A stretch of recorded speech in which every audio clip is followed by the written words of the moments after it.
Hello, everyone. I just want to check that you can all hear me this evening. I mean, I can see you've gone live, I think now, Yeah, but this is great. it's showing that screen that I thought you you tried to get rid of. Yeah. Brilliant. Here we go. I think we are actually on now. My If apologies, everyone, you for being slightly late. It's always good fun to just fuck around with this and get it wrong. Hello, hmm everyone. I just want to It's check probably that you can to all save hear yourself me from this having evening. to do edit it live. You may as well just put that picture on if you want. Yeah, I I think think people so. can tell the difference between our voices. You'll be fine. Yeah, I think it should be fine. So I'll pop that in. Oh yeah, the live chat's going mad now, so that is all nice. So good to see There you go. everyone this evening. And as I was saying earlier, thank you very much, Muller, for coming on. This is like the second time I've welcomed you onto the stream, so that's Hey. always good. Yeah. Well, yeah. Well, it's good to be here. I'm glad to have a chat with you. Thank you very much. Yeah, we got off to a slightly stumbling start there. I think it was a bit slow, but yeah, it's good to be on now. So we were just chatting before we went live there about Rise of Skywalker and how excited we are about its imminent dump on the world. hmm And you were talking to me about the power of the Force and how that Rey and Kylo Ren are going to balance each other out and just make each other lovely and strong and perfect. Well, the Force dyad is an idea that I think they've ditched now because too many people said that it. Well, like I think in test audiences, people were like, I think they said something like it's too confusing. And my take would just be that it's unnecessary by the looks of things. Like I don't know what they're doing. Is it just to sound cool? Like the Force dyad? It's Yeah, like, oh, it's an odd one. Yeah, I mean, I get the point of it. They're trying to say like the light rises and the dark rises to meet it. That was obviously yeah. Snoke's take on it, but it did seem that it kind of cheats the whole idea that you've got to keep the force in balance, and that you have to work at it. Now it's like some kind of self-correcting thing that kind of does it by itself, and it's like, well, what's the point in anyone coming into conflict then? The force is just going to spawn someone else who's equally strong. I don't see how they managed to maintain it with the whole prequels thing. Anyway, the amount of Jedi versus Sith at that point, or good Force users versus bad, or whatever. How Yeah, was that balanced? were they just spawning new ones all across the galaxy, and we just didn't Or know about them until maybe now? Palpatine was like a level 10 and all of them were level 1, so it sort of balances out. Yeah, like Big. one mega dark force user. Yeah, so Then we had Snoke as well, so I don't know. Because he would have yeah, been alive during the prequel times, surely. well, you'd think so, yeah. He's And pretty funnily, old. Pretty we're old. we're Pretty never going to wrinkled. learn anything more about him, so that's always nice. Don't you understand? He's not important. God. Yeah, he's just a guy. He's just a guy, and it it Just a guy. it subverted my expectations as well, which is Oh, the wow. important Great. thing, you know. That's what we want at the end of the day, to just have our expectations subverted. Um, He's but like actually ruined that phrase. I was talking about it in relation to something else, and every time I even want to talk about the concept, it's like, well, now we got to talk about Ryan Johnson. the other thing I can't do now is talk about themes, because I've kind of Yes. I've kind of made that my hill to die on. It's like, I'm not talking about fucking themes when it comes to movies. I'm done with that. So yeah, now I have to talk about ideas instead, or concepts, just to vary it up. Yeah, it's just in defense of really bad movies. You hear the word themes thrown around all the time. It's like, okay, you can't just say it. Like, you have to actually talk about why they're well executed. Yeah, I mean, my line on this has always been, and it still is, that you can have all the themes that you want in a movie, and that's fine. But like, you've got to have a movie that actually functions on its own merits. I'm not there to look at the themes of a film. I'm there to be entertained by the actual movie itself, and that's where so many of them fall down. I was just going to say, by the way, according to your chat, I'm a decent chunk louder than you. If you Oh, want to okay. right click my face Yeah. and just put the volume down a bit until they start to say that it's sort of leveled out, you should be all right. And Yeah, it kind of still pretty good. shows the weird portion of Discord if that's what you're going for or not. I'm not sure. That is what I'm going for, because I want people to puzzle over what the meaning of it is. The themes of this stream. There are deep themes here, and you're just not seeing them. That's the problem. Yeah, chat. Open mind yourselves. There Yeah. you go. I said that right. I don't want to fuck with it too much, because I just know that it's going to cut the stream off, and then like before you know I mean, like, it kind of works. You can see my face and your face. I think they get it. Yeah. And it says streamer mode enabled, meaning they know the stream is on. Yeah, the theme of this, guys, is that there's me and Mauler, and we're talking to each other. So I think that's the important thing. Just listen to our dulcet tones, and don't worry too much about what you see on the screen. Hello, everyone. There's an awful lot of hellos coming in. But yeah, so anyway, I was obviously chatting with you about Rise of Skywalker there.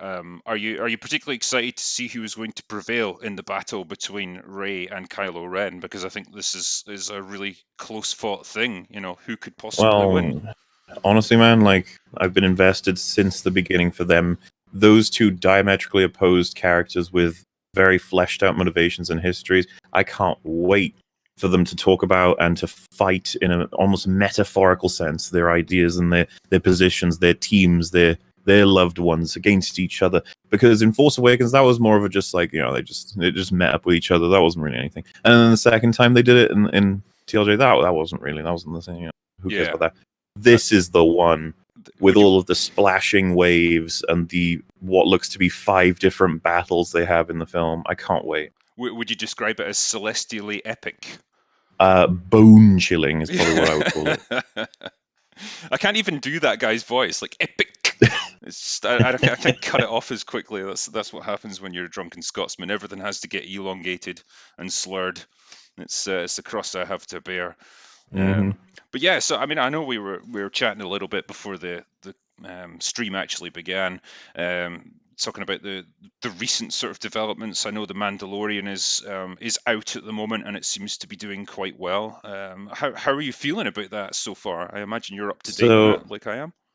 I think it was yes, I am. I think it was relatively controversial, as me, Fringy, and Rags have been watching it as it comes out, and we thought episode 1 was pretty fantastic. Like a strong like 7, 8 out of 10 sort of thing. We loved all of the pieces of world building, which it's like water in a desert, as a lot of people are describing it.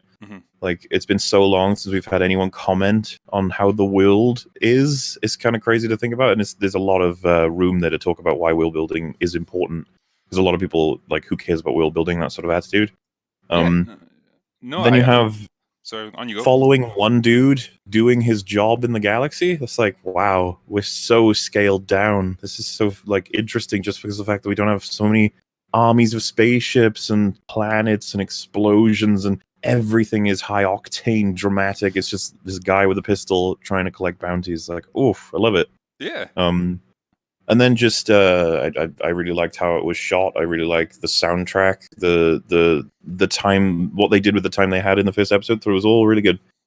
Then episode 2 happened, and it was a little bit plodding. Like, oh, we sort of took an episode out to just chill. He's kind of nothing really developed outside of his relationship with, let's say, Baby Yoda and the guy who helped him fix the ship, which isn't something I'm against. I was just like, okay, that's fine. Episode 3 is the one that everyone loves, and I had a couple issues with it, especially with how they like establish how the fobs work. Kind of destroyed everything in that episode in terms of how bounty hunters work. I had my issues, but everyone was like, oh, it's so good. And then episode 4 happened, and I was like, wow, we're right back to Disney Star Wars with episode 4. Nothing makes any sense. So it's just been a consistent decline, and I'm really hoping they can come back up with the last few episodes. Yeah, I mean, I kind of had similar thoughts. Episode 2 kind of stuck out because it was like, wow, they're really piling on the busy work here, aren't they? It's like he's ready to leave in his ship, and oh no, it's been conveniently stripped, and he has to go to the Sand People to get the parts back, and oh no, they need him to go and do a quest to get a thing so that they can. Felt very video gamey, actually. It really is, and looking at him, how he's always upgrading his armor and stuff, I was like, this is like playing Destiny, man.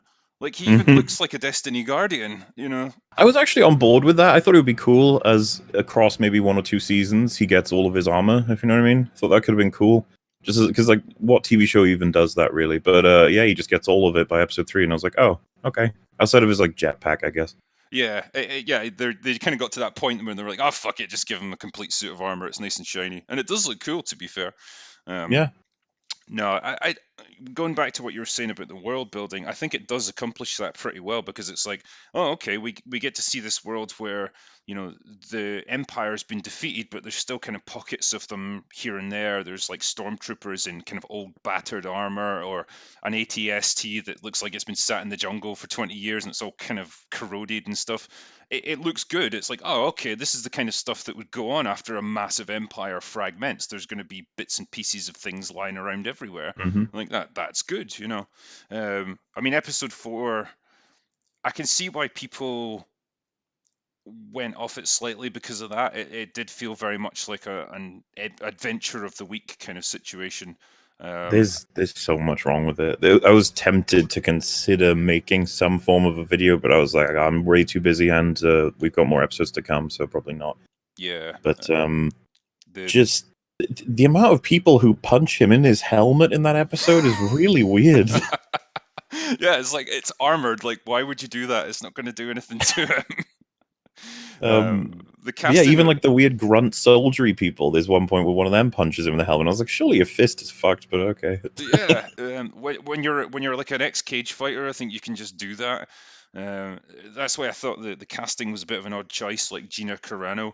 Is it Carano or Hmm. Carano? I never know how to say it. I don't know. But I mean, they obviously wanted like a woman who was like big and burly for that kind of role, and it's like you're not going to get that with a normal actress. So you have to go to like bodybuilders or UFC I mean, fighters or it's whatever. Star Wars. Just give her like, I don't know, special gauntlets that allow her to punch armor. You know what I Yeah, mean?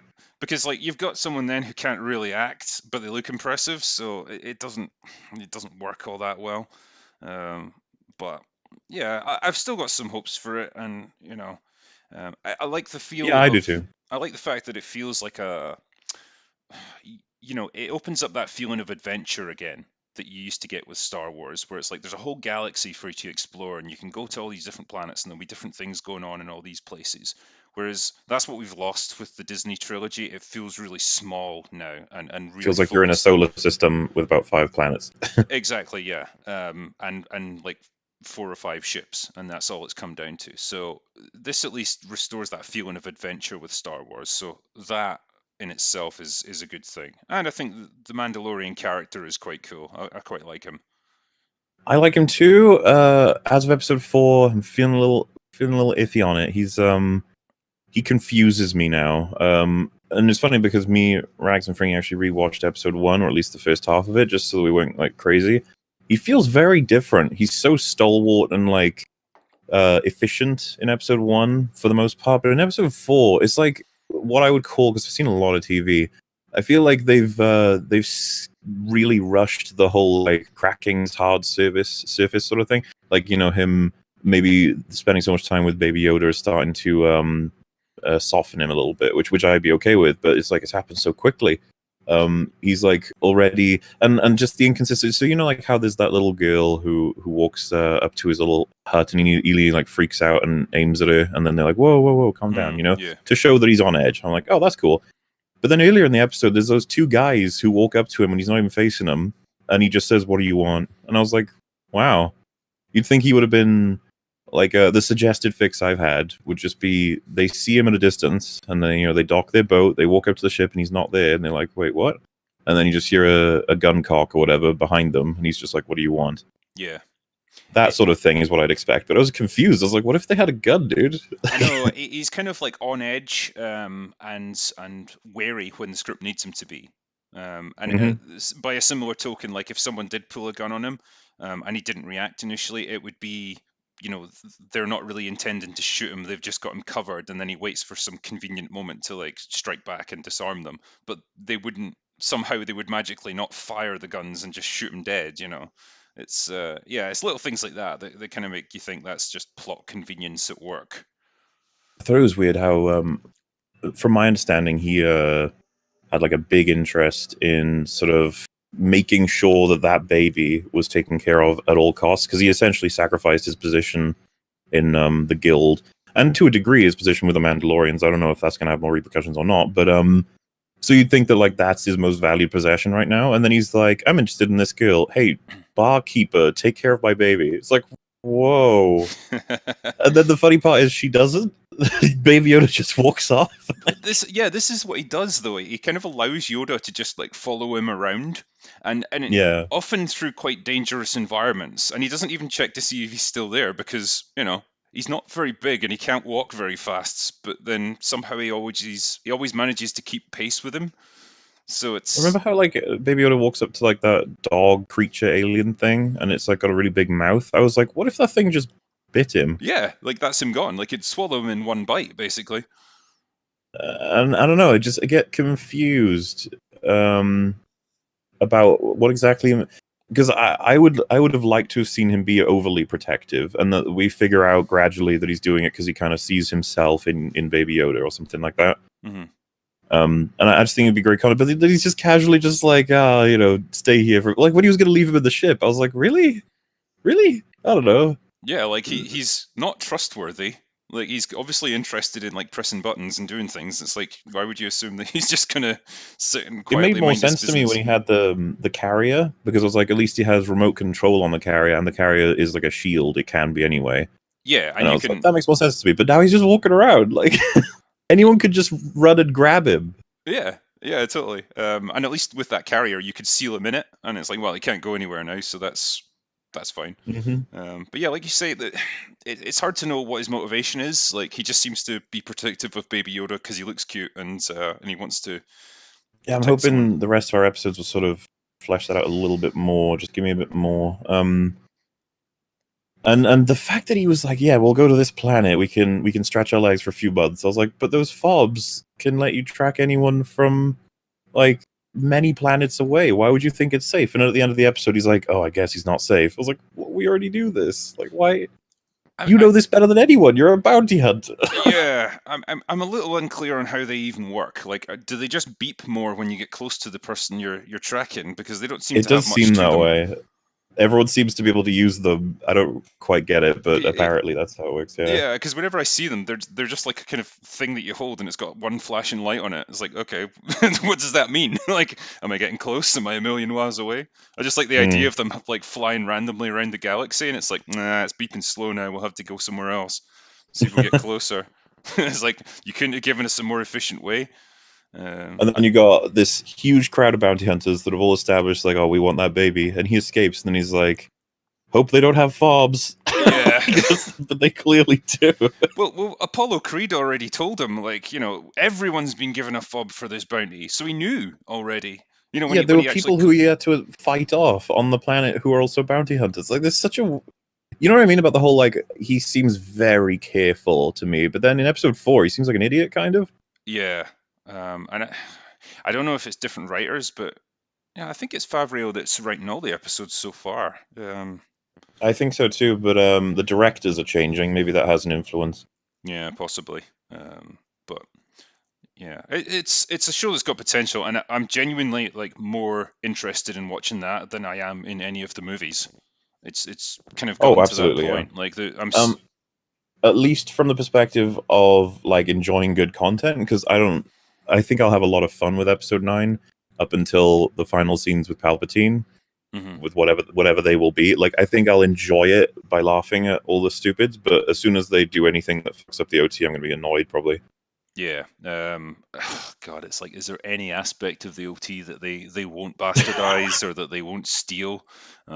This is a question actually that I got asked in a previous stream. It was when Bolstrek and I were doing it, and someone said like, who do you think is actually worse, JJ or Ryan Johnson? And honestly, like I struggle to answer that because like for me, Ryan Johnson is a man of bad ideas, whereas JJ is kind of a man of no ideas, and I can't honestly figure out which is worse. I don't know whether you've got some wisdom to share on that one.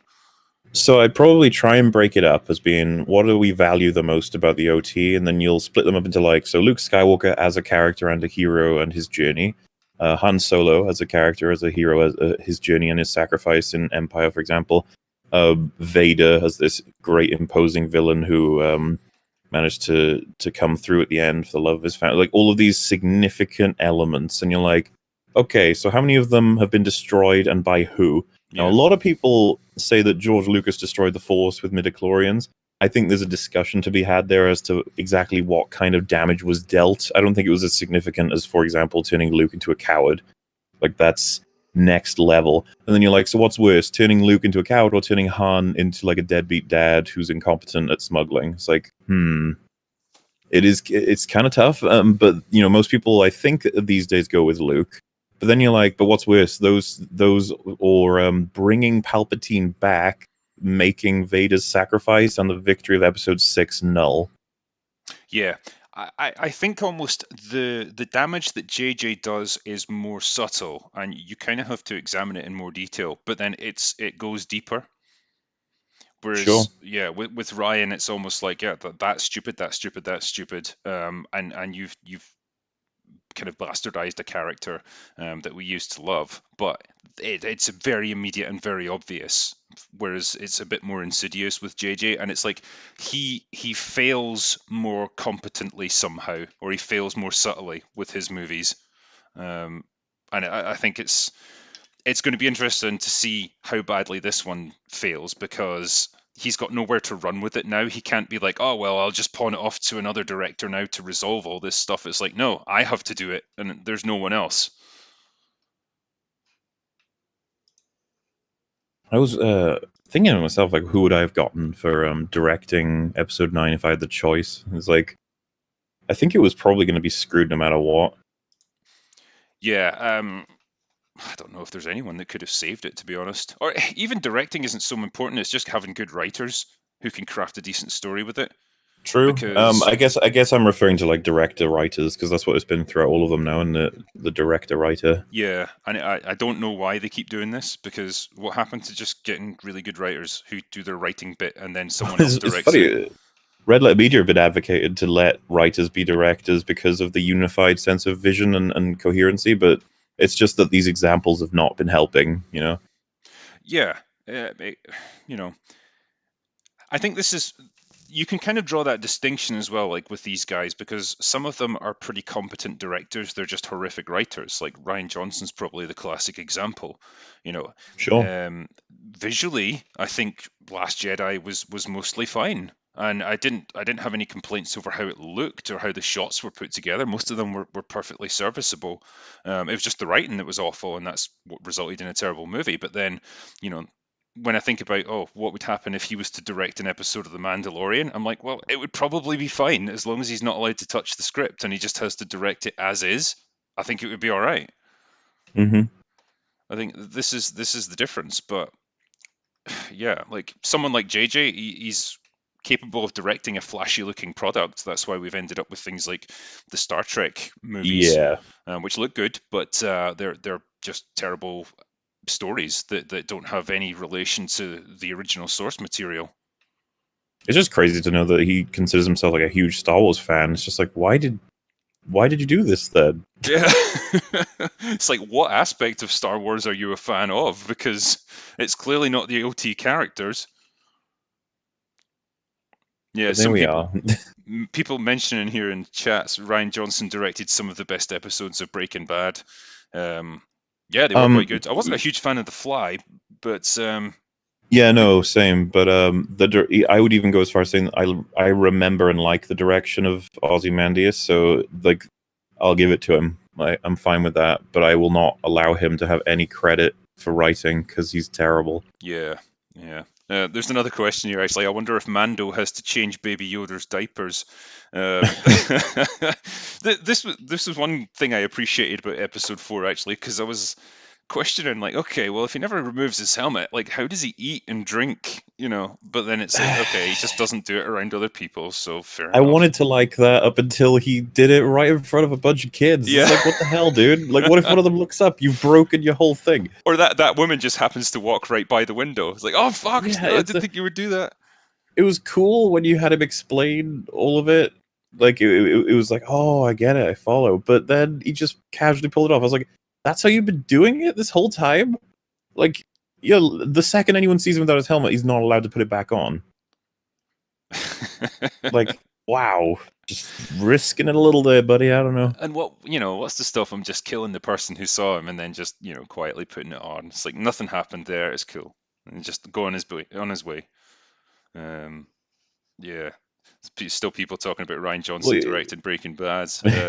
I know he's obviously got Knives Out at the moment. oh, we're It's waiting for that one, aren't we? yeah. I've people have asked me about this, and I've got this horrible feeling deep down that it's somehow going to be good, and I'm really worried about that because I don't want to have to give it a good review. But like, if it is, Well, you know, we'll have no choice it it, if that's the case. it seems like it's going to be right up his alley because he's clearly not suited to doing Star Wars stuff. He's not suited to doing big epic adventures, but probably like a little self-contained, quirky mystery type thing would probably work well for him if there's anything he's going to be good at. I think it's going Hmm. to be that. Um, I'm just I'm just waiting for all the kind of smug like political statements about right wingers and stuff because I think he's made a few comments about that already. Um, so we'll see. People are asking, did he write Knives Out? I don't actually know if he wrote it or not. I'm not sure if he I'm was just assuming he did. I can check though. yeah. Yep, written and directed. He's the sole credit. Okay. Hmm. Well, we'll see then. I hope Mueller does an unbridled rage with praise of Knives Out. Rage and Raged praise. yeah. I think you could probably end up doing something like that for Endgame because it seems like the kind of movie that you would get angry and happy about at the same time. Like it had lots of good and bad to it. I do want to do something with Endgame eventually. I'm not in a rush right now because I've got other projects I want to tackle. But that we've got like a 6-hour EFAP discussion all about all of the good parts and bad parts of that film. Yeah. There's a lot of bad parts. I'm not gonna lie. Yeah. I'm actually Unfortunately. planning to do a video where I fix Fat Thor Oh yeah. and try and rewrite his character, um, so that he still functions the same way within the story, but like he's not a jokey farce of a character anymore. So Hmm. I'm going to try and do that, and try and fix a few other characters. I think my ultimate target would be Luke from Last Jedi. It's like how could I make him somewhat good and believable, and yet still have him do the same things. Yeah. Um, One thing I was meaning to ask you about actually was Watchmen.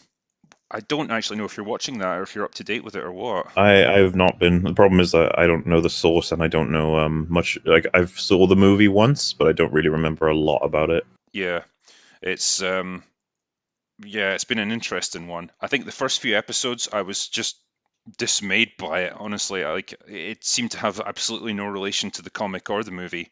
And I was just like, God, this just seems like absolute pandering. But it's kind of slowly worked in more elements from the comic per episode, so it's kind of gradually improved in that sense. But it's still not really getting high marks from me at the moment. I mean, I've only reviewed the first episode. I don't know if I can be bothered doing all of them, but Hmm. yeah, it's one of You've those. been keeping up with it though, have you? Pretty much, yeah. I think I'm one episode Mm. behind. I've got one to watch. The last one I saw was like a flashback one where the main character Angela gets to see like her grandfather when he going through his sort of younger life. She basically takes some drugs that allow her to experience his memories almost. So it's kind of it's a well shot episode, and it kind of shows him, in the 1930s and 40s, being a crime Hmm. fighter back then, and obviously he was black, so there's like a lot of prejudice and stuff that he faces. So it was a fairly well done episode, but again, it just bears no relation to the comic at all. Um, People saying here, Watchmen the film was excellent. I agree, actually. I like it, and I am gonna do a video sometime saying like it wasn't as bad as people give it credit for, because I hear so much on both sides of that argument. I need to listen to like a debate between two people who fall on either end about that film because I don't know what's going on with it. I don't know if it's because of adaptation reasons or because of the film itself, but yeah, I feel out of the loop on whether or not that film nailed it or not. I mean the comic was, obviously it was really long, and they had to cut material out of it to get a coherent story, but they kept the main thread of the narrative in it, and for the time it was made, especially, most other comic book films were already going into that Marvel mold where everything was, happy, and there was always the good guys always won, and there was no kind of moral ambiguity. This was like, much more complex, and it gives you that kind of question at the end of like what's preferable, like a comforting lie or like the horrible cold hard truth, you know. And I Hmm. think that was a pretty bold thing to do in a movie at that time. And yeah, I quite liked the way it was shot and everything. I think Snyder had a good sort of creative vision for it, and he was able to fulfill it. Obviously, it didn't do well at the cinema, but no, I really liked it, and I'd like to do a proper review of it sometime. Have you seen the stuff with the Snyder cut? Um, I've seen the As in the the Snyder cut of Justice League, I mean. I've never seen anything of it. I've just seen the kind of Twitter campaign to get it brought out.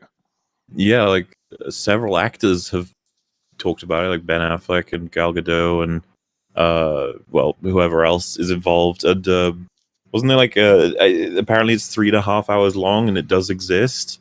Just I I find it fascinating, the whole thing, and it seems like they could probably make some money releasing that. To be honest with you, I'd love to see it. I If there's anything that's needing done, I would imagine the special effects haven't been finished because they wouldn't be. Those are like the last things to be done on a movie. So they would probably hmm still have to pump a fair amount into it.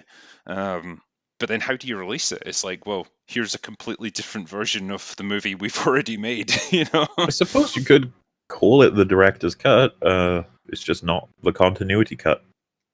Assuming the well, that would be awkward, wouldn't it? Imagine being brought on and then they're like, you gotta use this one as continuity, despite all the fans seeming to prefer the director's cut. You'd be like, okay. Yeah, I mean, God, the DCEU is such a mess at the moment. I don't even know what's canon and what isn't. You know, you've got movies like Joker coming in, which don't seem to fit into the narrative anywhere, but they are amazing and they've done really well. So now they're going to be like, shit, like how do we work this in? How do you even compare something like that to Aquaman or Justice League? You know, it's like complete opposite ends of the spectrum.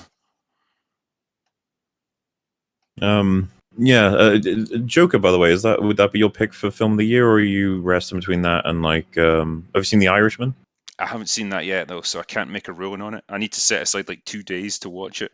But And what was it? The Ford versus Ferrari as well as another. yeah, I really like that. I mean, it's not movie of the year for me, but it was a really solid, enjoyable film that's had great characters and a lot of heart to it. I think, which God, I really So you're appreciate that. telling me then that the movie of the year is either going to be Joker or Rise of Skywalker. That's where we're at. Pretty much, yeah. I Hmm. think I think Rise of Skywalker could take it. In terms of the entertainment value I'm going to get out of it. Rise of Skywalker could win. Like, And uh, what a way to like cap off 2 years as well, because like it's almost to the day that my first video actually gained any traction. Like the release of Rise of Skywalker. Like so some people, I'm seeing it on a midnight release because I am actually invested in seeing how much the train wreck is going to be. Like especially after reading the leaks, and some people are like, "Oh, what's like the significance?" I was like, "It's the sequel to the film that my channel really got started on. It's kind of a weird sort of like bookend, you know? yeah. It's like goodbye saga that got destroyed." And Your journey in the world of YouTube has got more of a character arc to it than the actual Skywalker saga. yeah, and it's cool because like it'll be the band's gonna all get back together to take down Episode 9 for sure. Like, I don't think, especially after those leaks and the validity of like a lot of the claims about the screenings and the quotes given by different actors and stuff, it's just like, yeah, if this film is good, it would have defied all expectations and information that we've been given. Yeah. But who knows? Maybe. It really just, I think the whole thing just smacks of like panic. You know, when like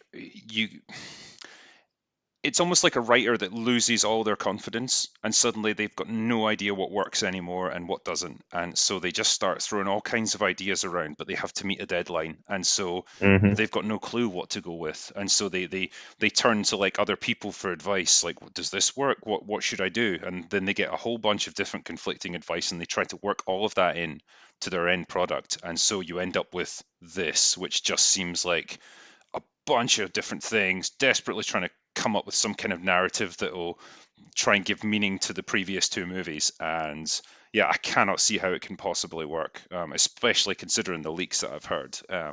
It just seems like a disaster in the making, really. And we'll all be there to see it. Yeah, it's great. Like, God, I can't wait to review it. It's going to be brilliant.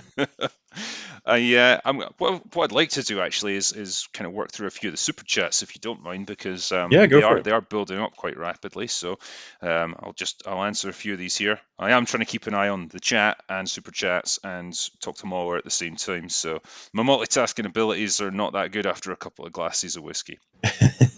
But yeah, Devanor says, "Drinker, you diligent and dainty drunk, you hear me say. How did you meet the EFAP gang?"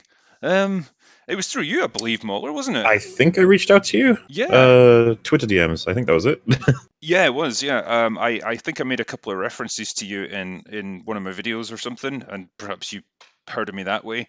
And then I'd seen a couple of your videos, and then someone told me to reference me, and I was like, oh well, maybe we can jump into each something. I don't know. yeah, but I remember you got in touch, and I was like, I don't believe this is the real Mauler. So it's like, contact me on Twitter or something, so I know it's you. And then you did. I was like, oh shit, that's real. So yeah, did the first EFAP way back in like June or July or something. Oh man, what did we cover on that one? We 'Cause had you've been on a couple now. we had the Doom guy who was obsessed with the pole that Oh, the you swing sausage from. man, yeah. The sausage raider, yeah. Oh, the sausage wrists, yeah, with the big sort of gauntlets on. Yeah. That was great. And we had one of the guys, we had that guy come on actually onto the EFAP to talk to us. We did. As an EFAB mainstay now, I think we're over 10 in terms of people we've covered, or people who disagree with us being brought on to have a discussion. Yeah, I like that. I Yeah, think good shit. it's good for them as well, because most of the time they seem to be really good sports about the whole thing, and they usually end up coming away. Everyone appreciates them giving their time Hmm. to talk about their position and, not get offended by it. So no, it's good. I think that's probably the longest I've been on as well, because it was like daylight when I started and it was daylight when I finished. All through the night we went, and yeah, I was really the worst for wear because I got through pretty much a whole bottle of Jack. Well, I think 4 out of the 5 recent EFAPs have all been capped at 11 hours and 55 minutes, so Okay. it's been getting a little crazy. I still don't know how you did the 24-hour one. It was 29. Oh Christ, yeah. You had breaks though, I take it. Like you kind of did it in shifts or something. 29 hours, not including 2 half-hour breaks. Wow. I take it you slept for a couple of days afterwards. I can't remember. It's just a blur. It's a blur of EFAP. I was put on charge. Yeah, there's a question here for you actually, from David Morris. Mauler, when I said a few EFAPs ago that alt media would become the mainstream, I meant we will replace them. It's a Six and Hammer 666 quote.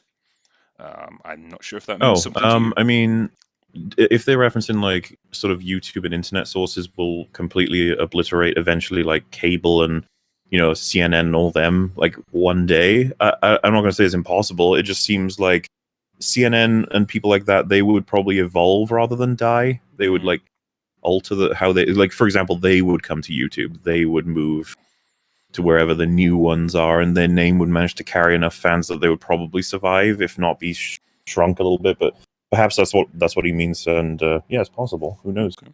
I do sort of think that traditional critics of movies and TV shows and stuff seem to be getting less and less respect and less traction, whereas I channels like mean, ours, they're doing really well. crazy take, but a lot of movies that were made when movie making started would now be like laughed at and just ignored in terms of like the craft, because it's moved on so significantly.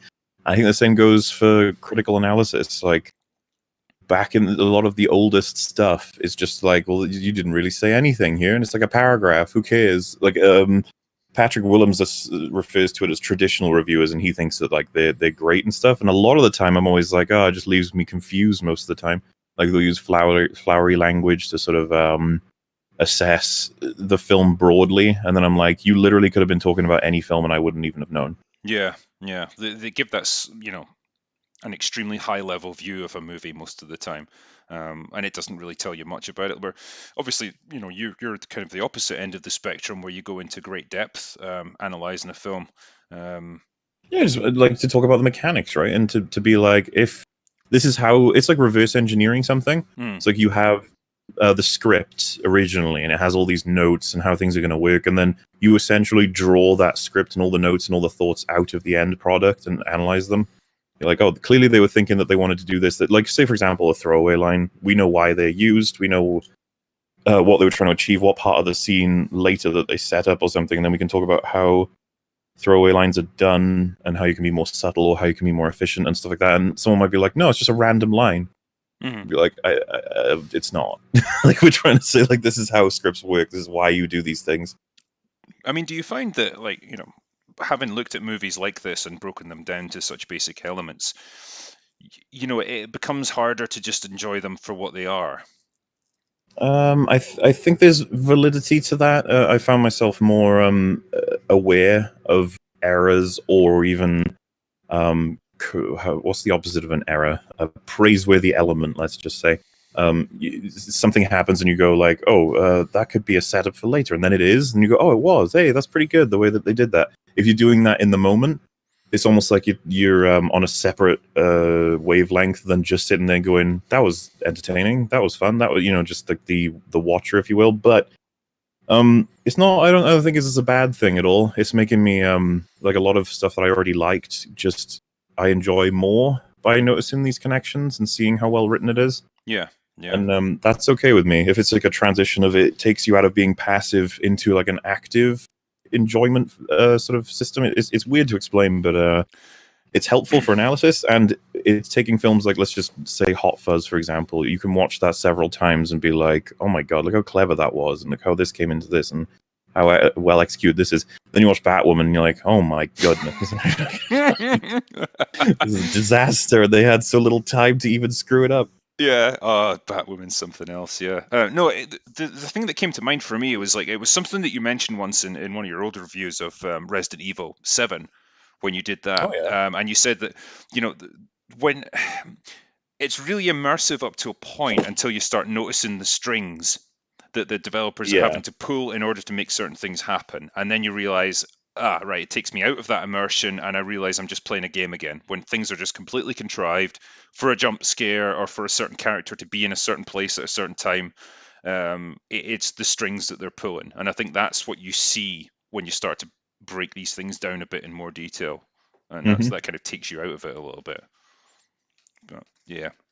Yeah. Trashtown TV was saying Disney Star Wars was doomed from the beginning because the main character is a Mary Sue, portrayed by a bad actress who has no charisma, and we just don't care what happens to her. I can't think of a single thing in that sentence that's wrong, to be honest.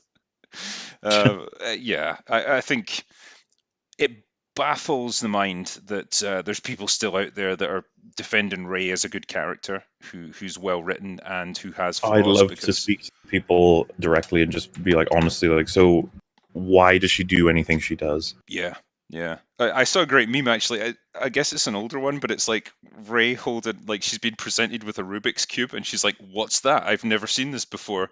And then like 20 seconds later and she's holding it up, solved, and it's like, Yeah. that's what she's like, nothing challenges her.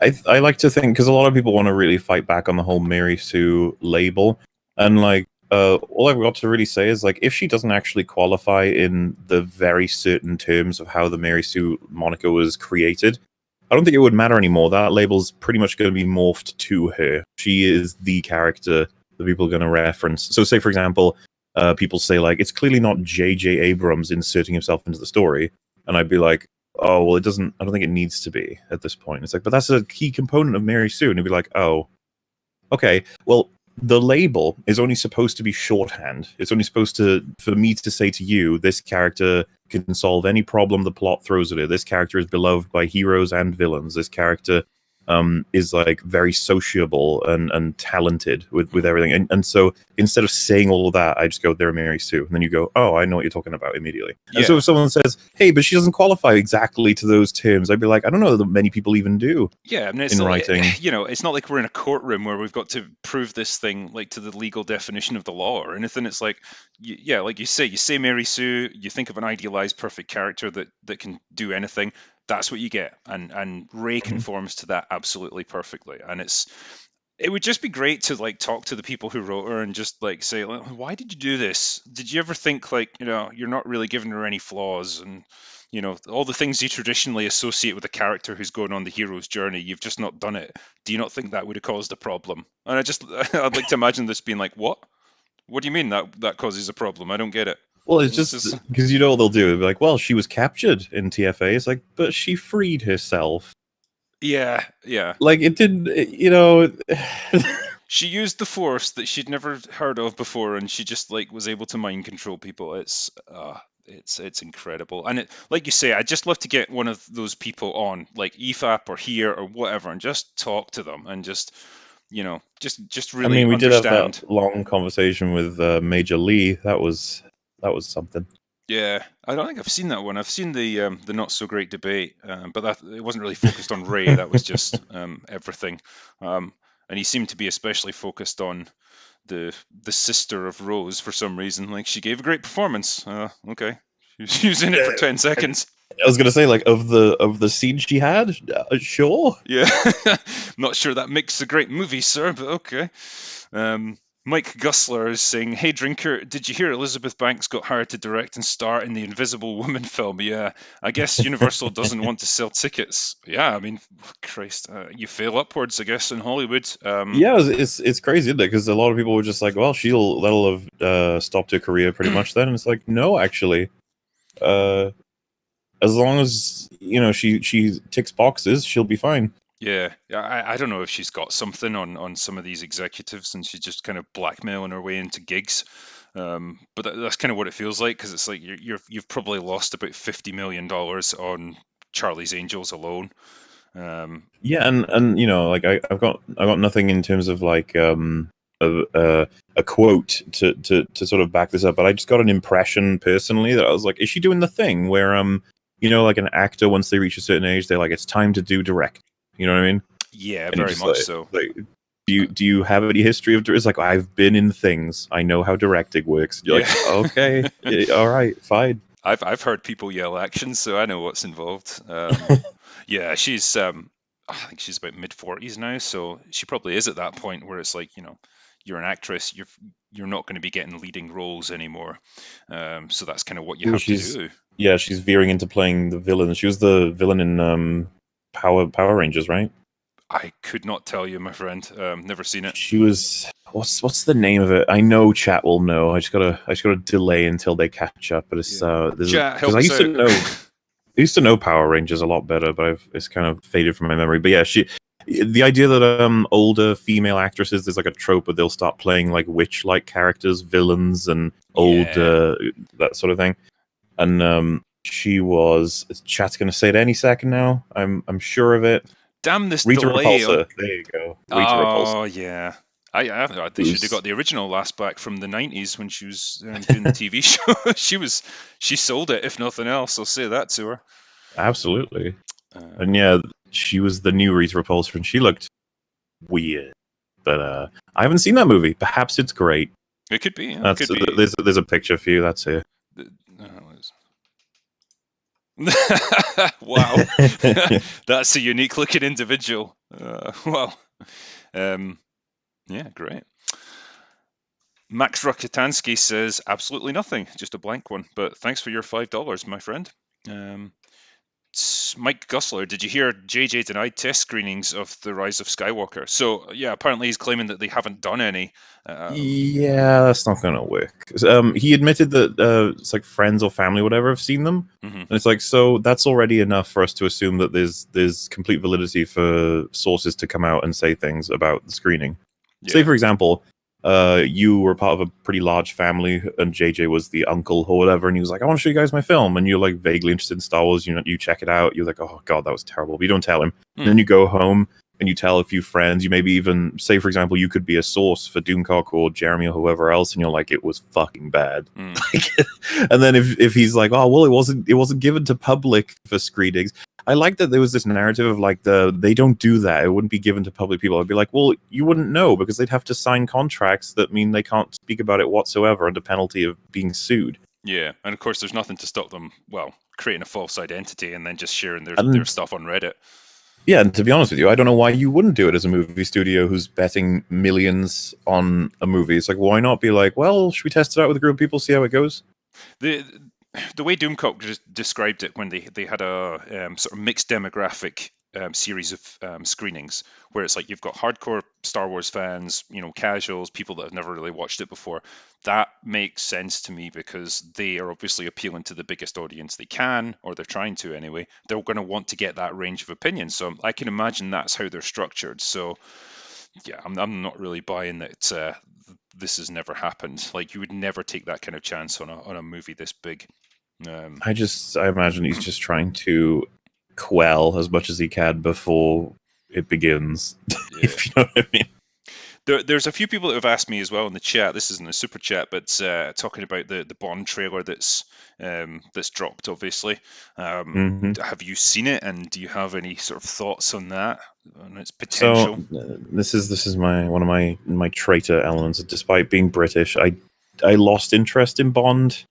I used to keep up with it. I think Casino Royale I really liked. Then we had Quantum of what was Solace, I think. right, which I remember putting me off quite significantly. Then I liked Skyfall, and then I didn't like Spectre. In fact, I've almost completely forgotten Spectre. Um, and so this new one's coming out, and I was like, "Oh, Bond. I guess that's still going." I'm more Yeah. interested in the new Mission Impossible than I am in Bond. That's how much of a traitor I am now. No, I get it, and it's yeah, being British doesn't require you to like Bond. That's for sure. I vouch for that. But this one it kind of reinforces my belief that Daniel Craig was miscast as Bond, because Jesus Christ, like have a little bit of fun with the role.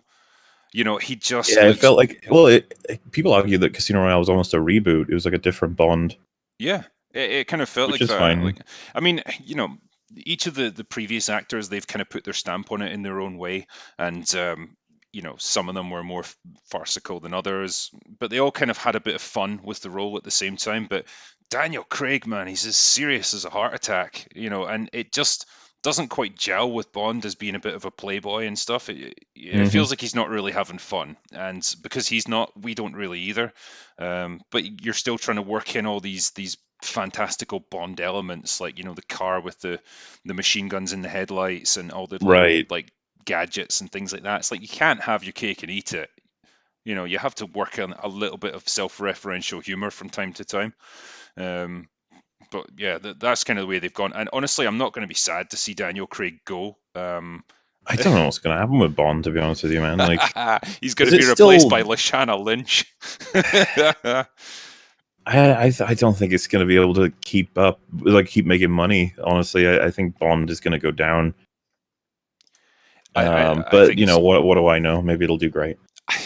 This is the thing, like, and there's a super chat here from Lucas Krychek that I think sums it up. It's like, how about strong masculine men instead of women? So Bond's like your perfect example of that for me. Like he is he's a man's man, and he is, strong and in control of the situation, and all the rest of it. And those are very masculine traits.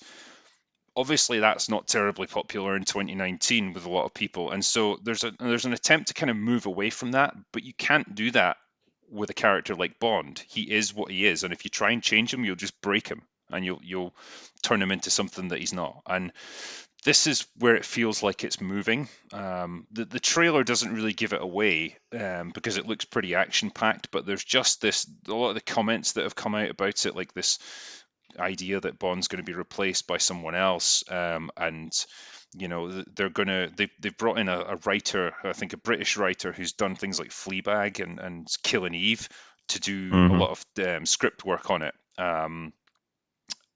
And that fills me with dread because those programs have been awful, like from what I remember. So it doesn't seem like it's moving in a good direction, put it that way, and it's moving away from what made the character popular in the first place. And yeah, once Daniel Craig leaves, I don't know who they can replace him with, and I don't know whether he'll still be Bond as we remember him. I suppose we shall see. Yeah, yeah. Reserve judgment, I guess, but yeah. I wish Daniel Craig would have like enjoyed it a bit more. He's like the only man on the Mhm. planet who doesn't want to be James Bond. Has he been public about stuff like that or no? Well, at the end of Spectre, he was kind of like, yeah, I'd rather slit my wrists than play Bond again. I mean, that's straight up what he said, and yet here he is playing Wow. Bond again. So I guess they just gave him a really big What was his check. reasoning? Do you know? I think maybe it's quite physically demanding, and he didn't want to Mm. go through the training again, and he's getting older. I think he's like 50 years old now, so maybe just felt like he was too old to be doing it now. Yeah, makes sense. Whatever, but I mean, God, Roger Moore did it till he was like 60. I think Pierce Brosnan really hung in there as well. So he doesn't, being 50, it's not doesn't rule you out of playing Bond. But if that's the way he is, then that's the way he is. Maybe he just can't be arsed with it anymore. But anyway, that is my thoughts on Bond. So we'll see how it goes. Charles Caballero is saying, because it's December, which Christmas classic would you consider reviewing? Die Hard, Rocky IV, or Batman Returns? Personally, I'd love to do Rocky IV and Die Hard because I love both of them. I don't know how you feel, Mauler. Either of those two Well, movies appeals to you? if let's just say I was in a scenario where I had the time to do that, I'd be like, probably Die Hard. I love Die Hard. Yeah. But Batman Returns, I mean, there's something about that could be fun. It'd be fun to go back and look at them. I watched Batman, obviously the Jack Nicholson one, relatively recently, and it's just fun to go back to see how different everyone's like perception of Batman comic book movies and execution was. Yeah. I still think it's a hell of a lot better than something like Suicide Squad, which is interesting. Yeah. Yeah. It's a very pared back version of Batman. He is kind of dark and brooding, but you don't have the insane over the top action. And you see him get into a fist fight and he can't even turn his head because his cowl doesn't work that way. So Yeah. he's like a block of wood kind of lumbering about. It's quite good. But no, I'd definitely like to review Die Hard as a well constructed action movie that's got great pace and good characters and good dialogue. It's right, you just don't get movies like that now. And Rocky for its absolute insanity, especially comparing it to Creed 2. It would be quite interesting to do that.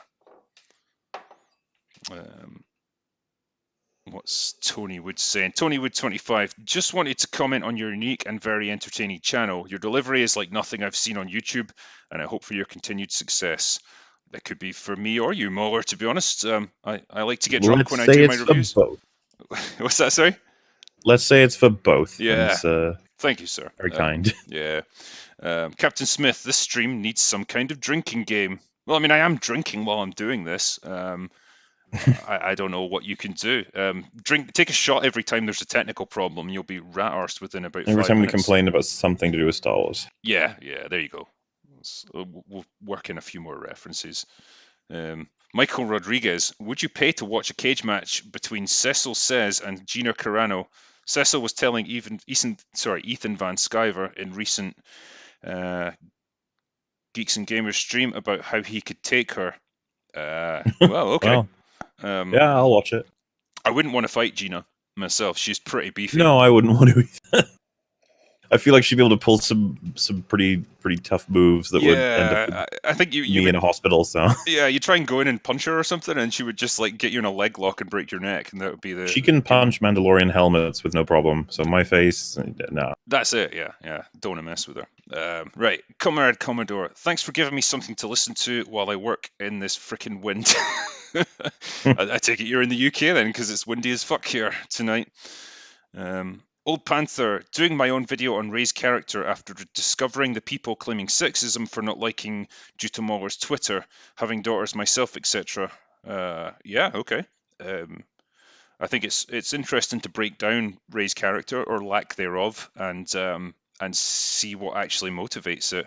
I've got my own defense theories. Wouldn't be this significant if not for the fact that it's a part of the biggest it's one of the biggest, if not the biggest, franchises right now. So, like outside of Marvel, so I just feel like they're probably like, we got to defend this one because it's a female character, Yeah. Just let it go. We've got great female characters. This one's just a bad one. Yeah, that's really how I got my start on YouTube. Like I made a video outlining all the cool female characters we'd had throughout the decades, and like within a couple of days it got like 1 million views, and it just kind of went overboard.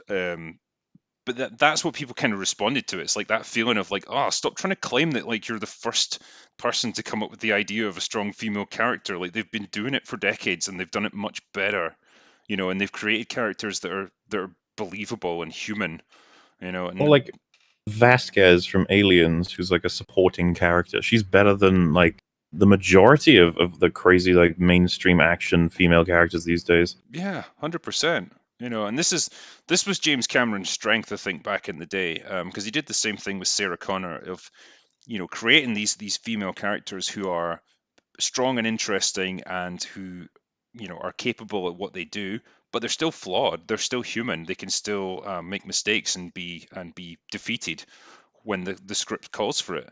But they just don't do that now. They won't show them having any sort of weakness. It's the same with Captain Marvel. That was Ugh. a similar issue. Yeah. I feel like an unbridled meh right now. It was funny. When I finished that movie, I was speaking to my friend. I was like, "This is like a 4 out of 10, and if I feel that way after just finishing it, we're probably gonna end up with like a 2 by the time I've actually gone through it." Yeah, it's always like that when you start to break down a film. You just find more and more flaws and mistakes. The Last Jedi is like that. Every time I've been on an EFAP, somehow we always end up talking about it, and it's like we just go down the rabbit hole, and you could just spend days talking about it and still not get to the bottom of the madness. It's Well, it's if a friend wrote that screenplay and sent it to you, you'd be like, "Dude, we need to scrap this." yeah. Like the whole thing. I'm so sorry, but this is just not working. There's problems everywhere. I think Jeremy from Geeks and Gamers had the best response because he was on that stream with us, and it was like, "What would you do if you were in that boardroom and Ryan presented that script to you?" And he was like, "I would say to him, Ryan, I'd like to understand how you've reached the conclusions that you have." I was like, "That is brilliant." That's like the perfect diplomatic response. I mean, any of us would jump at the chance to have a conversation with Ryan Johnson because, good lord, the questions you could ask him. Oh man, it would be great. You would never have a public conversation about it, but it would be really interesting just to chat to him, one on one, Yeah, and say like, "What's your real thoughts on this?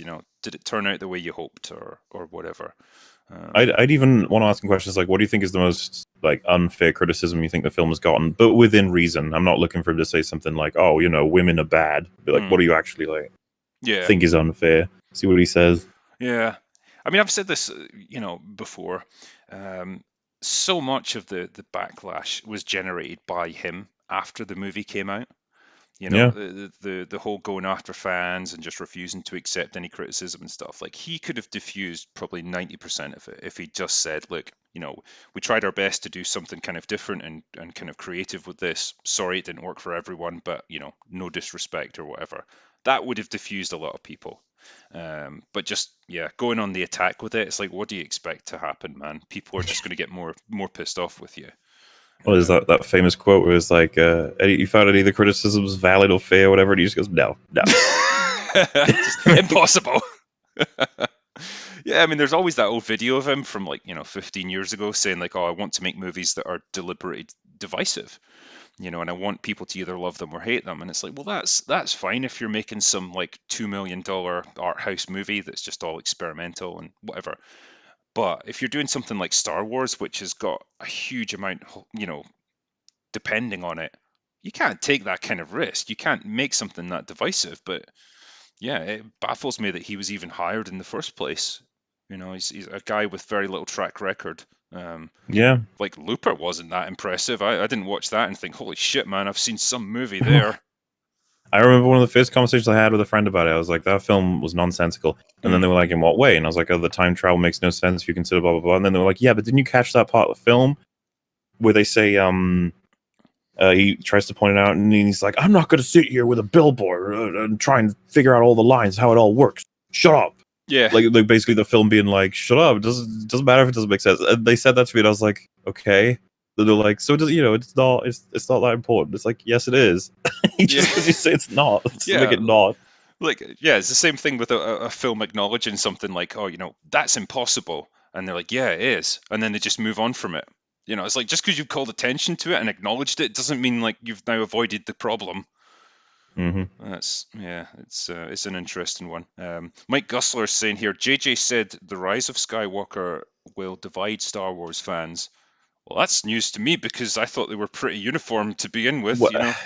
well, it depends on, because right now with the Star Wars fandom is split into loads of like two major sections and then loads of subsections, right? So the people who liked TFA and TLJ, the people who didn't like TFA but liked TLJ, the people who didn't like either of them, these are all like different sort of pools of people. Yeah. And I actually think that Rise of Skywalker is going to piss off everybody.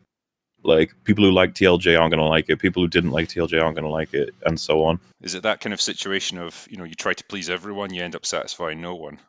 It seemed, well, I don't know, because with that comment he made, JJ, where he said like, "Oh, I'm just gonna, fuck it, I'm just gonna do whatever I want." I was like, maybe he's gonna try and please himself and will please nobody as a result. I don't know. Yeah. It's yeah, I think they already set themselves an impossible task of trying to unfuck the trilogy after, you know, Last Jedi. I don't see how you could ever come back from that, really. Well, you have clean slate, and then TFA, you fucked it up. And you're like, right. TLJ, can you fix it? We double fucked it up. And you're like, Yeah. wow. Can we unfuck it twice? And then they go, we triple fuck. You're like, oh, for fuck's sake. Just give up. just undo it. Just do a Terminator Dark Fate and be like, right, those movies, just ignore them. They didn't happen. Alternate timeline. I'd love to know if Mark Hamill would, like, if you presented that idea to him, if he would be like, yeah, that's a good idea. Or if he'd be like, no, it's fine. Oh, poor Mark. Yeah, poor Mark. You've really you put a downer on my day just thinking about poor Mark Hamill. Yeah, when I think about how excited he must have been to be like, oh shit, I'm getting called back to do Star Wars, man. Like this is it. Like I finally get to bring an end to this saga. And then he gets the script for The Force Awakens, and it's like, oh, I'm not really in this shit. But I'm sure Last Jedi, I'll get a fair crack of the whip. Oh, oh fuck. And just like going page after page, like, no, please, oh Ryan, Christ, what have you done? Yeah, I've said before, like, I think, you know, once this all comes to an end and the dust is settled and people are outside their non-disparagement clauses in their contracts, it'll be really interesting to see what they have to say.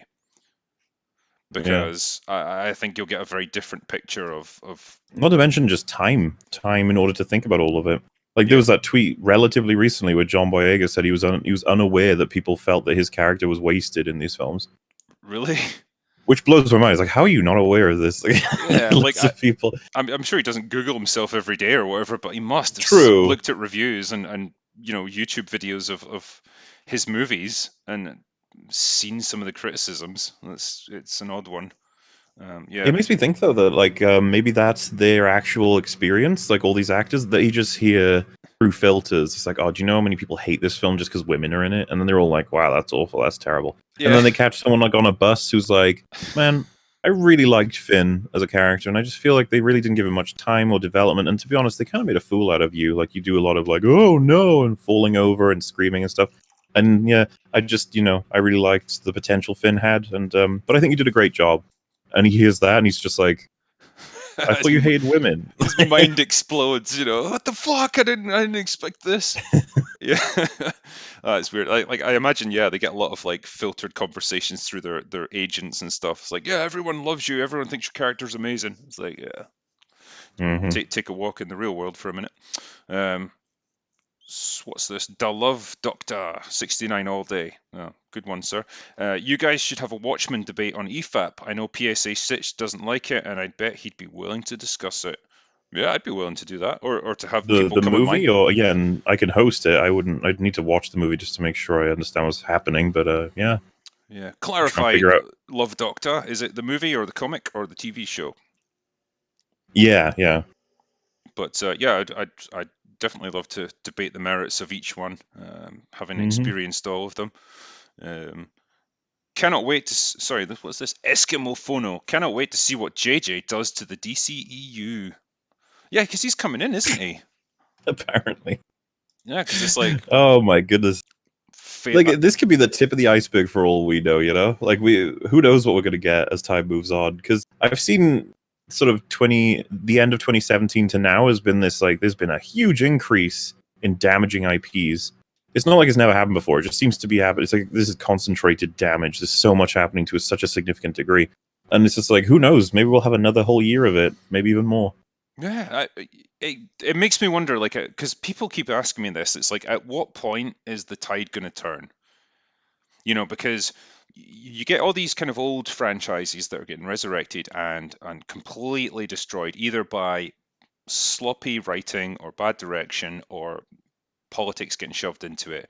What is it Hmm. going to take for this to turn around and for them to say, like, right, we can't keep doing this because we are losing so much money over it? And I genuinely, like, my answer has always been like, well, they'll reach a point where they're losing money on almost every movie they produce, and it's like, we need to stop this because we are a business and we are losing money. I don't know if you have any Well, thoughts on what could turn it around. I guess the question is like, how do we get back to a position where we were actually happy at one point, which was more so maybe more of an increase in new stuff instead of relying on old stuff. But I don't know if that's going to happen anytime soon. It seems to be the narrative right now that that's just the way to go, especially with the biggest money making things. Yeah. All seem to be to do with X franchises of some kind, like, or just so Marvel, obviously, and then Star Wars and Jurassic Park and all these big. They're all the big hitters, and for some reason, I think right now that there's a bit of an attitude of like we got to go big or go home. So Yeah, this was my thing. I was talking with Bolstrek about this, where it's like, if you stop trying to make these insanely, like, budgeted movies where you've got movies that cost 250, 300 million dollars, because you're under so much pressure to make insane amounts of money to recoup your losses on them. We're at that point now where some are tentpole movies. If they make less than $1 billion, they're considered flops. hmm, That can't be a sustainable model where you could produce like 5 or 6 John Wicks for that same price, and yeah. stand a much better chance of making your money back. Maybe not all of them are going to be massive successes, but enough of them will be to make it more viable. That's kind of where I see it going, is like kind of scaling back these crazy blockbuster movies to more manageable levels, and giving us a wider variety of movies that are a bit more, adventurous, or a bit more willing to take risks, I guess. And hey, it might not work out the way we kind of want it to, but Joker being such a crazy monetary success, I'd like to think that maybe someone out there might go, hey, there may be something to this whole writing good scripts thing. Yeah. That actually brings me along to my next question. It's for you, Muller, from Velveteen Hussey. Unbridled Joker, please. Will there be Yeah, an it'll be an unbridled unbridled praise? praise for Yeah. sure. It's just gonna. I need time. I got big plans for 2020. Things got slowed down and delayed and moved around toward the end of 2019 for video making, but Hmm. I've gotten like I recently redrafted TFA Part 3. I'm really happy with it, but I need to redraft it once I've seen Episode 9 now to make sure it actually functions, and that's fine. Like it'll mean that the video making process will be much quicker for that video because everything's already set up Hmm. instead of it being like because I usually have like a 3 month production cycle for really big videos. That one should be hopefully a month and a half, maybe. Hmm. And that'll come after. I think my plan right now is to sort of do the episode 9 stuff, and I'm gonna. I still haven't done this yet, and I'm running out of time. I need to play through Jedi Order and basically record my entire playthrough so I have some footage ready for when I make the critique of episode 9, which is probably going to be much more like the TLJ one, where I'm hyper focused on explaining exactly what's going wrong with everything specific to that film instead of sort of tangenting out and talking about writing and movies in general, which is what the TFA one is. Yeah. And the reason it is because most people have talked about TFA for 4 years. So it's like you know what's in the film. So it's nice to go like, hey, this is bad, but why is it bad, and where was it done well in terms of like just examples of how people write anything really. Yeah. I mean, that's kind of why I've never done an actual review of The Last Jedi. I mean, I've looked at various elements of it, but I've never done a full review of the movie, because at this point, people have already covered it far more competently and cohesively than I could. So I'm just like, yeah, everything that's been said critique wise about that film has been kind of done already. So I just won't approach it. My best way of looking at it was like, I can't absorb this level of shittiness all in one go. All I Hmm. can do is look at tiny little elements of it and break them down. And that's kind of what I've did. But yeah, it's a similar situation. Um, it was good to be on that EFAP where we kind of talked about Joker quite a bit, because it was like, holy shit, it's so nice to be talking about a movie that we all Yeah, loved, and we were just super positive about it. yeah, and it was nice to have someone throw a criticism at it. Like, all the problems come down to a woman in the film, and it's like, okay, before we get like, personally frustrated by how stupid that statement is, let's check it out. What are the origins of the troubles that create the Joker? And it's like, well, it's well beyond one woman. So, Yeah. Was that Hinema Roberto? oh yes, Oh, he's quite the he's guy. he's a legend, He is an indeed. ongoing legend. I can't believe he's still going. He's such a meme, but there Yeah, we are. he's like a dumb version of Yahtzee, just trying to do the same thing, but oh well. Hmm. Brian Gade says, "Take this for some cheap booze, high rags, and kick Jay." Yeah, if Jay's here, I'm going to kick him. If he's lurking in He's the been chat, pre-kicked, yeah, and game yeah, pre-kicked. I'll send Rags a message on Discord saying hi. Dirk Lemon, so drinker and chat. Which movie is the worst? 1, The Last Jedi. 2, Charlie's Angels. Or 3, Terminator: Tales from Genesis Space. Um. That's a tough So one, man. so are we talking about Genesis or Dark Fate? There, I'm guessing Genesis. Genesis, yeah. So Genesis versus Charlie's Angels versus TLJ. Well, I haven't seen Charlie's Angels, so that one's on you to decide. But my pick would be, I've said consistently that Genesis is more of a fuck you to Terminator than TLJ was a fuck you to Star Wars. Right, so It literally deleted Terminator 1 and 2. yeah, I'm gonna have to go kind of, because they're all like a similar level of, in terms of how they're constructed and stuff. They're all equally flawed. I have to go with kind of how they made me feel, and I had zero investment in Charlie's Angels as a series anyway, so I didn't care, and so I just kind of laughed my ass off through the actual movie. So I kind of disqualify it on that grounds, even though it's complete guff. Um, yeah, the Last Jedi probably edges it because I felt so let down by it. With Terminator Genesis, it was kind of easy to just divorce yourself from it and just be like, yeah, this. Within the first 10 minutes, you were like, this is silly, and it doesn't pick up from there. And so I didn't really have much expectations anyway. Whereas with Last Jedi, I expected something from it, and yeah, that one made me feel the worst. So yeah, Mm-hmm. which one's most likely to make me drink myself into oblivion? It's The Last Jedi. So that's the one that's the worst for me. A lot of people are saying that, like, Terminator was already destroyed and TLJ actually destroyed Star Wars. As far as I'm concerned with a lot of these properties, even after Episode 9, by the way, if you gave it 10 years and then someone said, we're making a sequel to the OT, I think you could start drumming up some hype, start some support, and then they could destroy it again. I used to say that, like, you can destroy a franchise and then that's it, and that you've killed any investment people had in it, but, like, you can destroy things more than one time, unfortunately. Yeah, And Dark Fate, it was Terminator's another. proved that. I was gonna say, like, Terminator's been destroyed several times, and yeah, turning John Connor into the villain as a Terminator, turning Kyle Reese into a meathead who can't, like, figure himself out of a paper bag sort of thing, and then Yeah. deleting the 2 original films. Like, these things are not, they don't go lightly. No, that is it. And I guess this is kind of the reason why I feel moved to sort of defend Terminator 3 in a half-hearted way, on the basis that it kind of still maintained the same timeline of the original movies, and it brought us to like a kind of completion of the narrative where we get all the way up to Judgment Day, and then it ends on a sort of, yeah, it's bleak and apocalyptic, but there's a kind of message of hope at the end of it. And at least it didn't fuck up everything that came before too badly. Whereas, yeah, you get to things like Genesis and Dark Fate, and it's just horrific. Yeah, I would go as far as saying 3 and Salvation, much less damage. In fact, a lot of people like to say that Salvation was pretty good. It was. I think my overriding thing with Salvation is I struggle to remember anything that happens in it. It just didn't make an impression on me, Mm. and it's a shame because that kind of future war aspect is something that people keep saying they want to see, but then I feel like the reality of it is perhaps not as interesting as you imagine, because apart from big set piece battles, it's hard to craft an interesting story with that. The intriguing part of Terminator was this idea of like this big the future of humanity and this big war getting decided in the present day, on a fairly small scale, because it all comes down to one person who has to be killed or saved.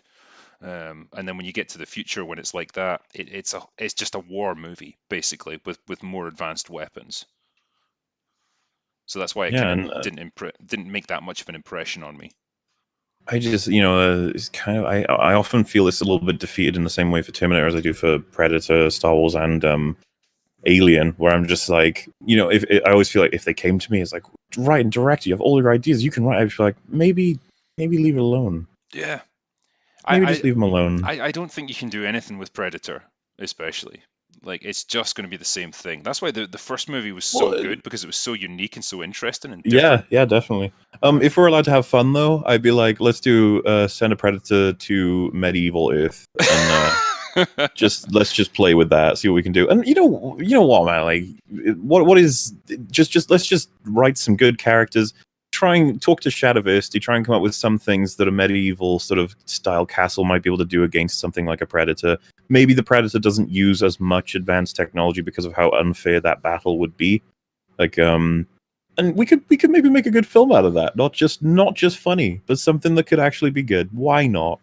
yeah, something totally different. I guess that was the kind of point of Predator, where it's like you've got this team of special forces soldiers with all these weapons and everything, and ultimately they prove to be ineffective, and it comes down to like a Hmm. guy setting primitive traps in order to kill them. Yeah, So which gives us an in already for writing, isn't it? It's yeah, like, like, well, fuck it, just take it yeah, back to the Ice Age, and we'll have people with spears going after it. caveman versus Yeah. predator. Let's do it. Let's have some fun. And then if we're allowed to go completely bonkers, I'd be like, let's have Batman, Predator, Alien, Terminator, all in some kind of let's have some contrived writing reason for them all to be in a storyline. Yeah, there's been a comic, hasn't there, of Terminator versus Predator? I'm pretty I sure, think and so. Yeah. that would just be something else, like, you know, old Arnold taking on I'm thinking of Predator. if you remember in Avengers after Cap, Iron Man, and Thor fought each other, and then the camera pans around them all standing next to each other. Like I'm just picturing all of the alien, just the xenomorph, the Predator, Terminator, just standing there looking at each other like,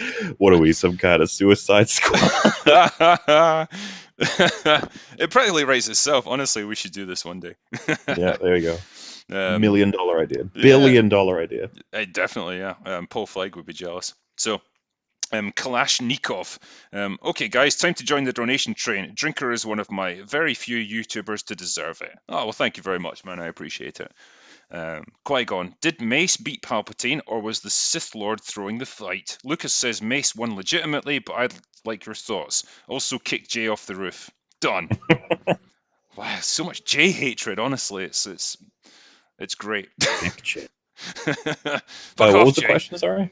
So he was saying, did Mace actually beat Palpatine in the Revenge of the Sith, or was the So Sith Lord throwing the fight? So when ultimately, I would like to believe this is my own canon. I'd have to check with all of the specialty people. Mace Windu is like top tier in terms of lightsaber fighting, yeah, and like Yoda was like top tier for Force using, and Palpatine was like pretty good with both. And that I think he just narrowly lost to Mace Windu with that kick where he yeah. forced the lightsaber out. So I'd like to believe he genuinely lost, and that when he was appealing to Anakin, that Palpatine was actually afraid of dying. Hmm. No, I And was. you might be like, no, he was in control the whole time. And I'm like, no, I actually think it's a good portion of his character that Palpatine is absolutely afraid of dying. Yeah. Um, That's why he's immortal almost. yeah, and you know, I always took it as Palpatine can swing fights like that because he is strong in the Force, and because he's an old man, obviously, so physically he can't really cut it, but he uses the Force to give him that kind of edge. But Mace is a better lightsaber dueler than he is, and he's much more disciplined, I would imagine. So, yeah, I would have assumed that Mace legitimately beat him, but yeah, Hmm. that's what I would take it. Hexappeal says the drinker is sober and thus a fraud. I'm actually not that sober, to be honest. I've had like 3 or 4 glasses now, so I'm kind of getting there. But I don't quite have the slurred words like I normally do. So for that, I apologise. Chris the Don Crustinger, a question for both of you. If given the chance, with unlimited resources, what piece of literature would you bring to the cinema? Over to you, Muller. Um, like in what way? I guess like your favorite book or something like that that's never been made into a movie. What would you like to see brought to the big Well, the screen? problem for me is that I've not. Oh, actually, no. Easy answer. Something a well done Lovecraft movie, Hmm. like a really, really. And I'm thinking. I know this sounds a little generic, but I mean, since we've got barely any that are strong right now, outside of most people will reference In the Mouth of Madness as probably the best one or one of. Hmm. I like it, but what I would like, and this goes the same for a video game, by the way, because I've played a couple that just don't satisfy me. But you have your standard, like maybe 50s investigator who's told that a girl's gone missing, or anyone's gone missing, it really doesn't matter, in this weird town. That's where she was last spotted, a very distant island town in the middle of nowhere. And you go there, and everyone's acting kind of strange, and the movie just keeps ramping up with loads of little clues about how everything's wrong. There's ritualistic sort of elements to it in the underground, and then eventually evolves to the point where there is a ritual to summon this Godzilla-like ancient god. And I love all of the stuff in his writing to try and translate it, because the ongoing issue you have is the horrors are supposed to be indescribable.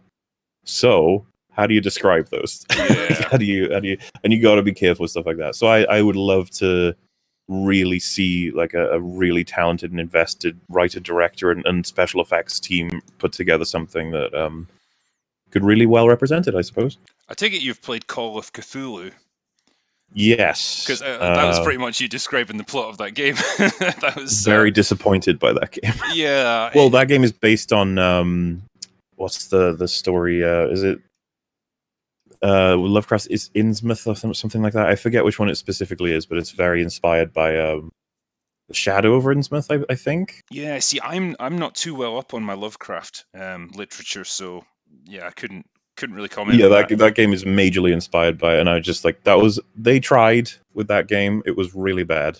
Yeah, I was almost tempted to make a video about how bad that game was. it had a good opening. I quite like the atmosphere and stuff when you arrive on the island, and Yeah, I think my enjoyment levels were almost over exaggerated at the beginning, because I thought it was what I wanted, and then everything was really thin and on rails, and I was like, yeah. There's so many like games that have done that multiple choice plot line kind of way better, and this just it's not even real choice. Like a lot of it doesn't really matter, and it's sad. yeah. Oh well, that there we have it. Eric. The best you'll get with that is probably like a D&D style thing, where a DM can actually provide you some awesome reactions and different kinds of information on different attempts through that sort of thing. And I think that games may need more time before they can give a really amazing attempt at something like that, but I think you could probably find someone out there. Give them a few years, lots of money. It's just it's how much resources you've got to dedicate to it, because obviously every choice you're spawning like multiple different versions, and that is tough to represent after a while. Well, still ending up with a somewhat coherent narrative. So I can see why it's a difficult thing to do, but then don't give us the illusion of choice, and then when you actually play it through a second time, you're like, oh, it kind of doesn't matter what I choose here because most of the same stuff happens anyway. But yeah, I'll move on to the next one. It's like, God, there's so many super chats here. Eric Santucci, assuming the Rise of Skywalker leaks are 100% the movie we end up getting, what do you think's the most egregious or damaging element of the Disney trilogy? In terms of this movie or just the whole trilogy? I think they're saying the singular element that was the most damaging to the OT out of the 3 Disney trilogy movies, I guess. Right, okay. If the leaks are true. And honestly, it's really hard to rank, but destroying Han's character, destroying Luke's character, or bringing back Palpatine and saying he was alive the whole time, I think that might be it for me. That was, yeah. It cancels the OT. Like, there's no point in it. They could, Han and Luke and Leia, like, let's just run this for a second. If they did nothing, the Empire continued, and then this scrappy team of Resistance members, headed by someone else, doesn't have to be Leia, and then this hyper powerful Force user called Rey, and this traitor stormtrooper, and this great pilot, they all come together to search for this MacGuffin set that gets them to the Emperor directly. with Kylo and he gets killed in whatever way. It's like the OT didn't need to happen, Yeah, and it's that's just sad. well, yeah, like when you think how much investment there was in the events of the OT, and then to think that like everything that happened in it has just been rendered completely useless. Um, yeah, you just think like, what are you doing? Like, at least have that kind of element of respect for it that you don't feel the need to undo what's already been done. That's where I think it really falls for me. That's where it becomes really insulting. Um, Mm. but yeah, like if we were to narrow it down to the actual rise of Skywalker itself, like what are we thinking is the most insulting thing? This dagger thing seems to have me absolutely baffled. Like, apparently C-3PO is going to burn himself out decoding it because it's that important. Like I It's said, our man, we went through the leaks. None of it makes any sense at all. It's it's our you're gonna have so magical many MacGuffin. issues. The space horses on the side of a star destroyer in the middle of a space battle. Yep. I just wanted to stop. Please stop doing this to us. What have we got here? Charles Caballero. Fingers crossed you do a review on the Clint Eastwood movie Richard Jewell starring Cobra Kai legend that is Stingray. Oh wow, I didn't know what that one was. Is this Clint Eastwood's most recent movie? It's like The Mule or something. I don't know anything about it, unfortunately. Yeah. I do. I am a big fan of Stingray from Cobra Kai. He's the new Hawk, and he makes me very happy because he's an awesome character. Um, but yeah, that's all I got on that one, I'm afraid. Mr. Mhm. X, how much to finance a 5-minute fan-made short of Mark Hamill saying, "What a bad dream. Well, off to train more younglings." If only. Yeah. If only. God, I wouldn't be surprised if they reboot the movies in 10 years and that's what they do. Thunderhead, Doom Guy seems like a sweetheart. Hope to see him on EFAP. Is that the guy that Oh, the was? sausage guy? Yeah, yeah. There are plans to try and get him on at some point, along with potentially other smaller sort of guests that came on as sort of maybe like encore in a way. But there's been so many episodes trying to sort out, and we had one cancelled recently, and now we've got like an emergency one coming up. So Yeah, I love that he'll forever be known as the sausage guy as well. I hope that's I hope that sticks.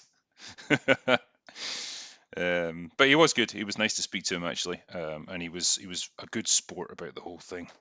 mhm. James Moore says, "I just wanted to say howdy. Also, hello, Greedo is an idiot. That is all." He recently put out a tweet saying like people in 2008 were complaining that they were Mary Sue's in the prequels. See, the Star Wars fandom never changes. It's like I mean it's just amusing. It's like you find someone. There's always going to be someone who says it. For reference, by the way, one of the claims was that General Grievous was a Mary Sue. What? How? Exactly. I just be like, I'm very curious. What is your sort of criteria for Mary Sue? Like, that's fascinating. I love the fact as well, like that so many people are like, but Anakin was a Mary Sue in the prequels because he could do everything, and it's like, well, do you not understand how that feeds into his eventual downfall? You know, that's the core of his character. He's got too much too early, So and he doesn't know how to he was handle like, it. he was the chosen one aspect thing going on. So it's like he should have some kind of benefit over others. That's like the point of his character. You'd be like, oh well, they took it too far. I'd be like, I don't know. He got quite injured several times. He lost several fights. Like, Yeah, and a lot of people didn't like him. The whole Jedi Council didn't trust him. yeah, and that's.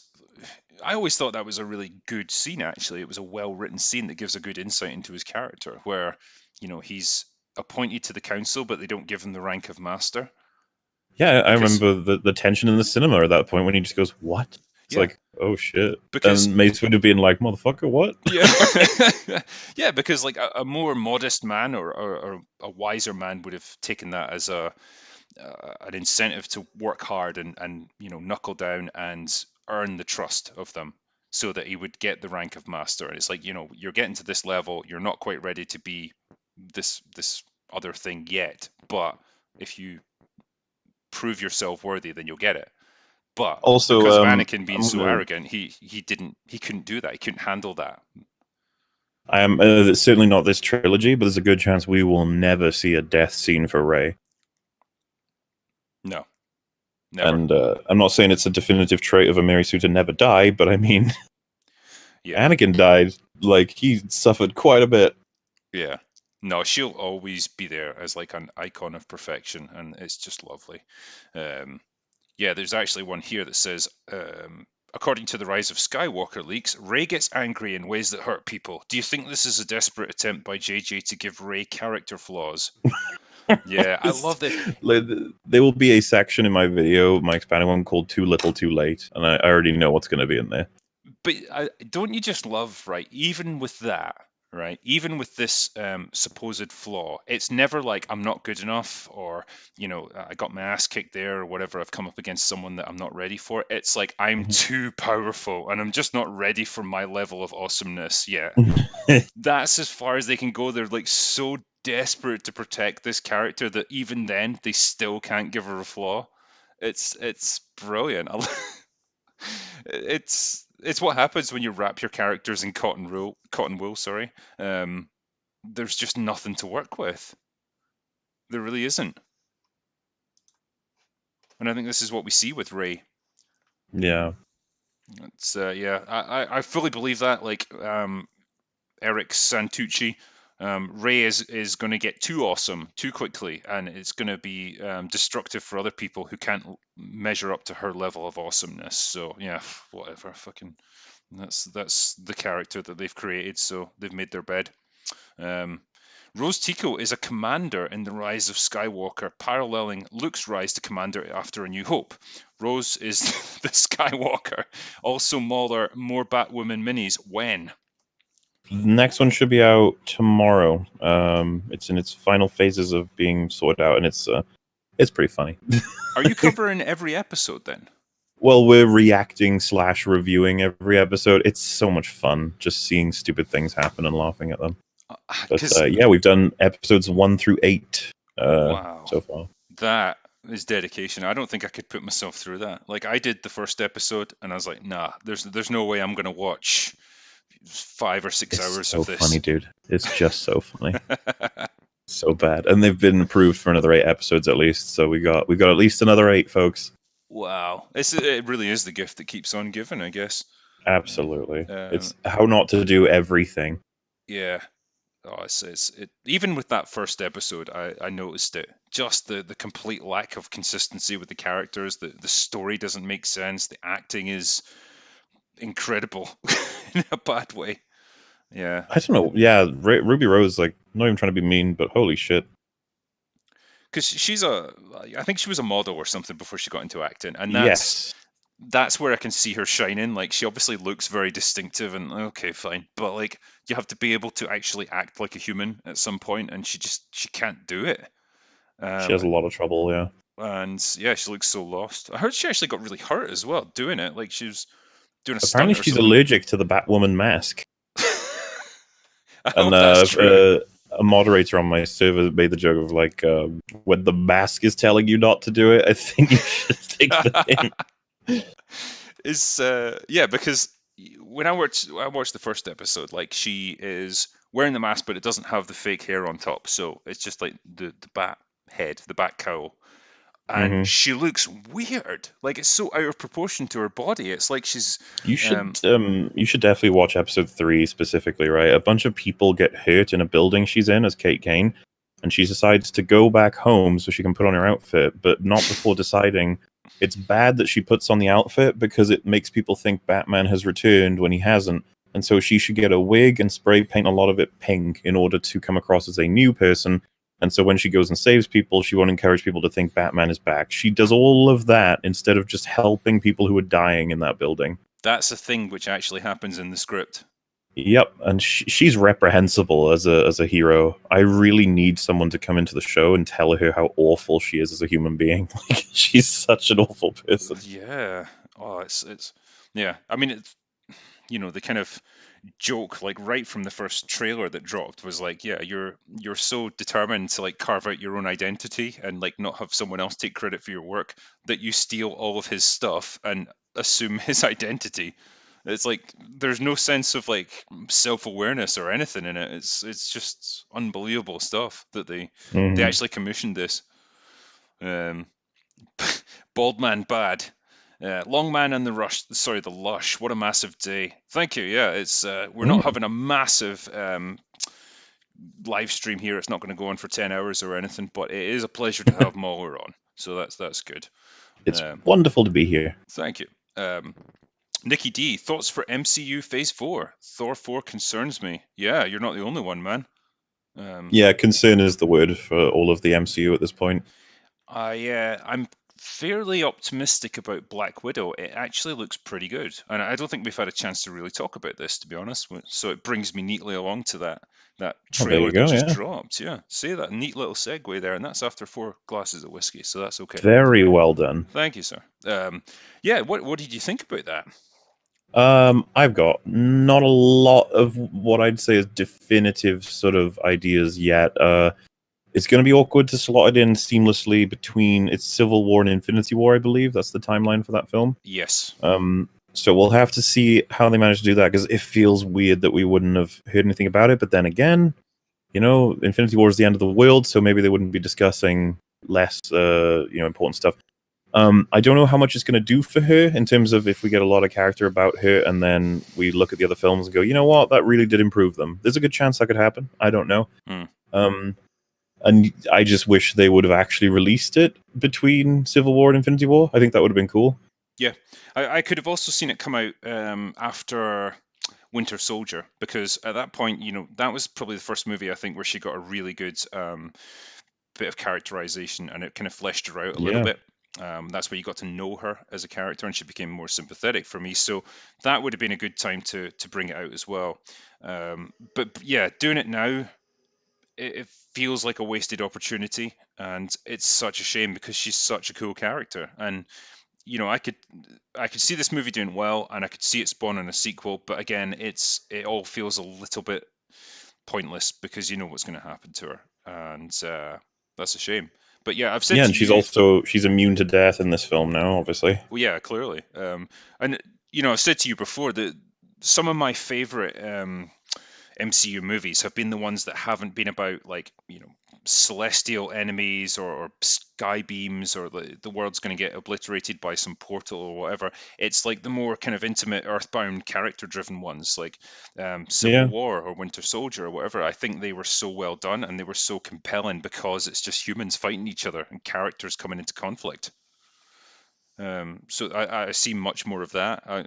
I think the only thing that gave me cause for concern was David Harbour being in it, and him just playing this goofy character that seems so out of place with everything else. Yeah, it seems like he's going to be comic relief, Yeah, I would assume. I presume he's not her dad or anything, because in Endgame it kind of mentions that she doesn't even know her dad's name. So Right, I he's got guess to he's, be related in yeah, some like a way. drunken uncle or something like that, I guess. Hmm. Yeah, I'm cautiously optimistic for it, so we'll see. We shall see, yeah. Aside from the rest of Phase 4, not that excited. There's nothing in there that's got me eager to see it. Outside of trailers tempting me along, the one I want to see the most is going to be the Doctor Strange sequel, just because the fact they described it as a horror movie, I'm like, oh, all right, let's have a look. Okay. Yeah, that could work. That could work. Ken Murphy says, my 2 favorite YouTubers. No question, I just wanted to say thanks for doing this. Thank you, Ken. Aw. I appreciate that. Skyle says, stopping by to say I respect what you both do. Finished reading Metro 2033. Have either of you read it, or do you recommend anything similar? I haven't read the Metro books. I've just recently finished playing Metro Exodus, and I really enjoyed that. So that's about as close as I've got. I heard the books are really good, though. I've not read it, and I don't read enough to be good for recommendations for books, other than like generic stuff like, hey, read Game of Thrones, Yeah. read Lovecraft stuff, read The Unfortunate Events. I like them too. Go, go, go. Possibly Harry Potter. I've heard they're good. Yeah, this Lord of the Rings stuff, that's not bad. Yeah. No, but assuming that the game is somewhat related to the books, I would assume that they're really good, because I like the characters in it, and they're well written. And yeah, I always like these post-apocalyptic kind of settings. They're good. Mhm. James Greeny says, thanks for all the hard work. Sorry, I'm a bit short. That's all right. You're talking to the long man here, so that's all right. We can always make up for shortness. It's okay. Yeah. Kibakins. Hope the EFAP crew is enjoying the advent calendar. Also, hey drinker, favorite movie of all time?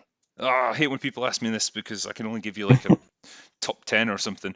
Um, recently I did Falling Down, and that made me appreciate what a bloody good movie that is and how well put together it is. And at the moment, that is kind of my favorite movie at the moment, just because I think it was so well done, great characters, it tells a great story, and some brilliant dialogue that really got to me. So that is mine. I don't know if Mo or you have one. My go-tos for this question before really like if I really wanted to give an honest answer for this, it would take me like a few hours, maybe even a few days to go through everything. But my like I said, my answers for these days are Terminator 2 and The Prestige is like two of my favorites of all time. Not bad. Yeah. Does Aliens figure into that at all? Very close, very high up. I usually say Aliens is my top five, so this is what I mean by like cycling through. I would probably rather give like a top 10, if you know what I mean. Yeah, yeah, very much so. But And then nondescript on which ones are 1 and 10 and stuff. yeah, I'd I'd really like to do a proper review of Terminator 2. I've touched upon it when I've talked about Dark Fate and Genesis and stuff, but Hmm. to talk about why that movie works so well, I think it would just be great, and it would give me a chance to revisit a movie that was just so well constructed, and so well put together. It would be a good thing to do. So one day, hopefully. Hmm. Captain Bad. The way to do Bond is to set it during the Cold War. That's how you retain and grow an audience, but it'll never happen. I don't see a reason not to do that, if I'm honest. Like Atomic Blonde, I quite enjoyed, and again, that's set in the sort of dying days of the Cold War. I love that setting, I love that time period, and Yeah. the idea of spies and stuff. It's so tied to that sort of time period rather than now. They keep having to like find ways to incorporate Bond into sort of current culture, and it does feel a bit weird. I don't know if you feel the same, Muller. To what specifically? Just Like, do you feel that Bond kind of fits into like present day in terms of like the kind of threats we face, I suppose, or is it better? okay, so I was gonna say, like, in terms of the character of Bond, if you were to tell me, like, oh, we're gonna re-release one of the older ones, I'd be like, ooh, careful. There's a lot of stuff in old Bond that's just not acceptable now. You know, in terms of his attitude or you know what I mean. And Yeah. unfortunately, we can't look at that as a character. We have to look at it as like this is telling people this is okay. Like, and then as for his adversaries, yeah, it's almost quaint. You have these like crazy villains that would represent maybe some kind of ongoing issue that's happening currently in culture, and then that might take us to a point of having like it's like, oh, you'll have a Trump enemy, and then all of us will sigh like Uh, this yeah. billionaire who tries to build walls around his compound or something. James Bond has to jump over him or something. I don't know. Like, please don't. Yeah, he has to enlist a bunch of Mexicans to help him or something. No, I've said before, like my favorite Bond movie of all time is The Spy Who Loved Me, and it's kind of steeped in that Cold War, like nuclear submarines all pointing missiles at each other and all that sort of thing. But the villain Mhm. is kind of generic, like he could be at any time, and he is this big megalomaniacal guy. And I love that. Like, I think that was Bond at its best, and it was a Roger Moore one, but I think he did really well in that role. It was the only time I think when Moore played Bond really seriously. So yeah, I really liked it. But yeah, I guess they'll always try and keep Bond up to date, which is a shame, you know. Drinker, are you watching The Mandalorian, and can we expect a video on it? Big fan of your stuff. Thanks, King Kilo. Yes, I am watching The Mandalorian. I think we were talking about that earlier. And I will probably wait until I've got to the end of the series and then just do a retrospective on all of it, because trying to go episode by episode is a bit tricky with the timescales I've got. I don't know. Muller, are you just covering it in EFAPs, or are you going to do videos on it? um, I don't. So I have an interest in doing a video on it, but I don't think I'll have the time. 2020 is already stacked up for me in terms of schedule, and that's not including anything new that comes out that I want to cover. Yeah. This is a And so tough I think time I'll of talk year, about it on isn't it? EFAP. Yeah. Like Oh, for yeah, there's so much to do, and my backlog is enormous because every time people ask me about things I like or whatever, and I'm like, oh, you know what? I should do a video on Predator. I should do a video on Aliens. I should do a yeah. video on Terminator 2. And it's like if I commit to any of them, it's going to take a month at least. Like, and that's a month where I don't get to cover anything relatively new or carry on with bigger projects and stuff. And it's just like, oh, Yeah. so I didn't. this is the one thing people will be concerned, like, oh, well, if Muller, do you ever concerned about burning out or running out of ideas? I'm like, I'll be dead before I get to make every video I want to make. Yeah.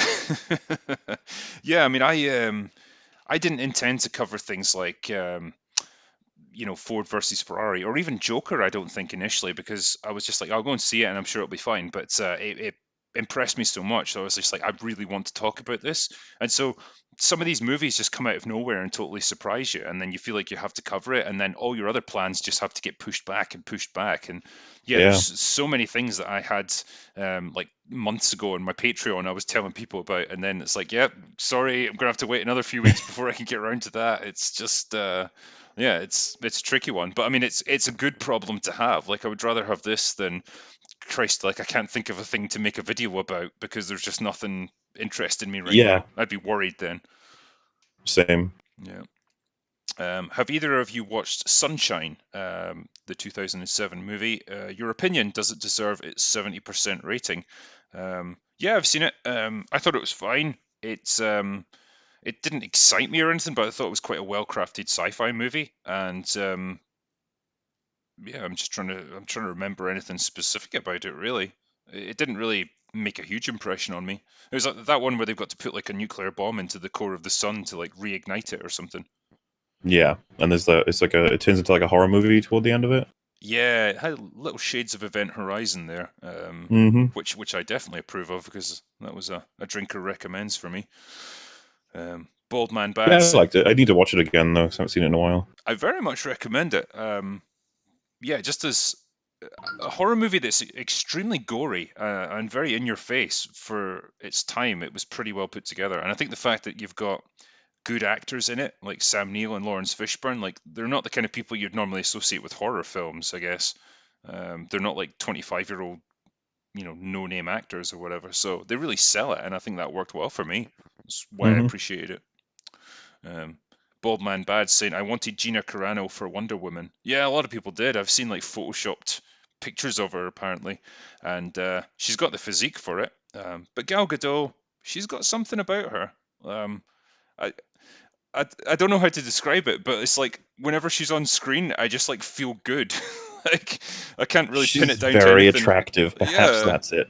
she's just lovely, and yeah, I think she really owns the role, I guess. I've not heard great things about Wonder Woman 1984. Apparently some of the test screenings weren't good, but that's just a I rumor. mean, from what I've heard of the leaks of it being like there's like a monkey's paw where she wishes her old boyfriend to come back to life, and he does, but Yeah, he's in the body of someone else. I was like, what is this? Why is this your Wonder Woman movie? yeah, I think they should have just done, the first Wonder Woman, which is set during World War One. That was fine. It was a really interesting setting, and it worked well. Now bring it up to the present day. Put it like post Justice League, and like, so let's see what she does now. But it's the idea that she was involved in these other adventures like way back when, and we've just not heard of it, because I think somehow the plot kind of erases itself because she unwishes everything that happened, and it's like that's like the biggest cheat you can ever do in terms of writing. Yeah.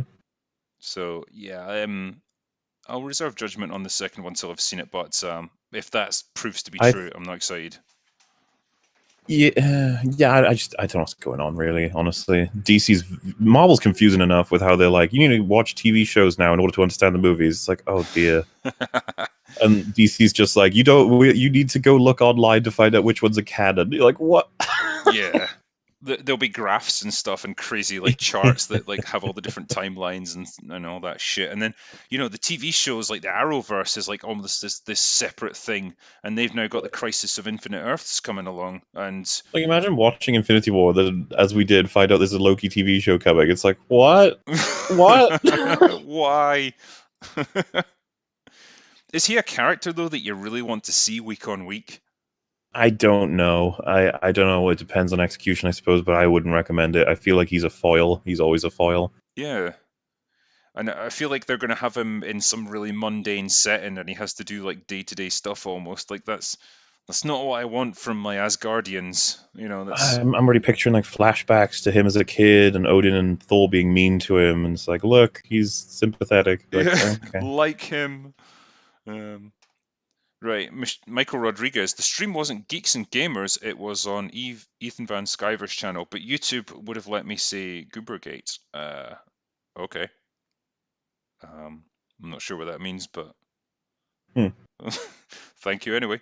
Um, Judo Cricket. A screenwriter has come out and said he uses The Last Jedi as an example of bad script writing in his screenwriting class. Yes, I heard about this. This was doing the rounds on Twitter, A lot apparently. of people were sending it to me because it's something I asked for a long time ago that it would be a good idea. That I think TLJ is a great source of like teaching people that stuff. Everyone's like, it happened. And I was like, okay, yeah, good. That is just genius, though. I'm glad someone's finally done it, and I suspect that's probably opened the floodgates, and then other people will be like, it's I safe to mean, criticize it. the easy counter you can have is just, well, this guy's using it to teach about great screenwriting, so there you go. And you'd be like, yeah, all right. Yeah.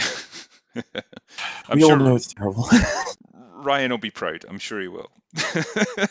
That would be pretty sad to hear, though, wouldn't it? Your film is being used to teach bad script writing. You'd be like, "Aw." Well, I mean that's what he wanted. You know, he wanted people to either love it or hate it, and you know they've come down on one side of it at least. So It's yeah, true. he's achieved his aim. So that's good for him. Good. Never stop, Ryan. You're You doing did us it, buddy. proud. Yeah. Um, Sermon Vest. Drinker, you Biblius Bilitech of badassery. These are a real struggle for me to say, by the way. What are your thoughts on the fight between Kara and Mando and Kara's role in the AT-ST fight?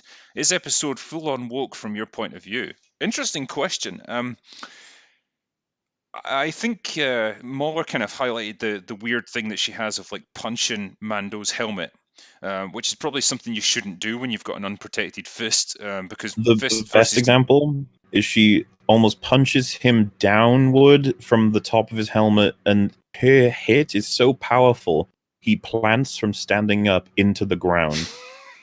And, like, that's hard to do whether or not you're wearing a helmet. Yeah, there was moves that she did, and I was like, that is purely because Gina can do cage fighting moves, like where she kind of uses her legs to like flip him over and gets him in like a like almost like a submission hold or something.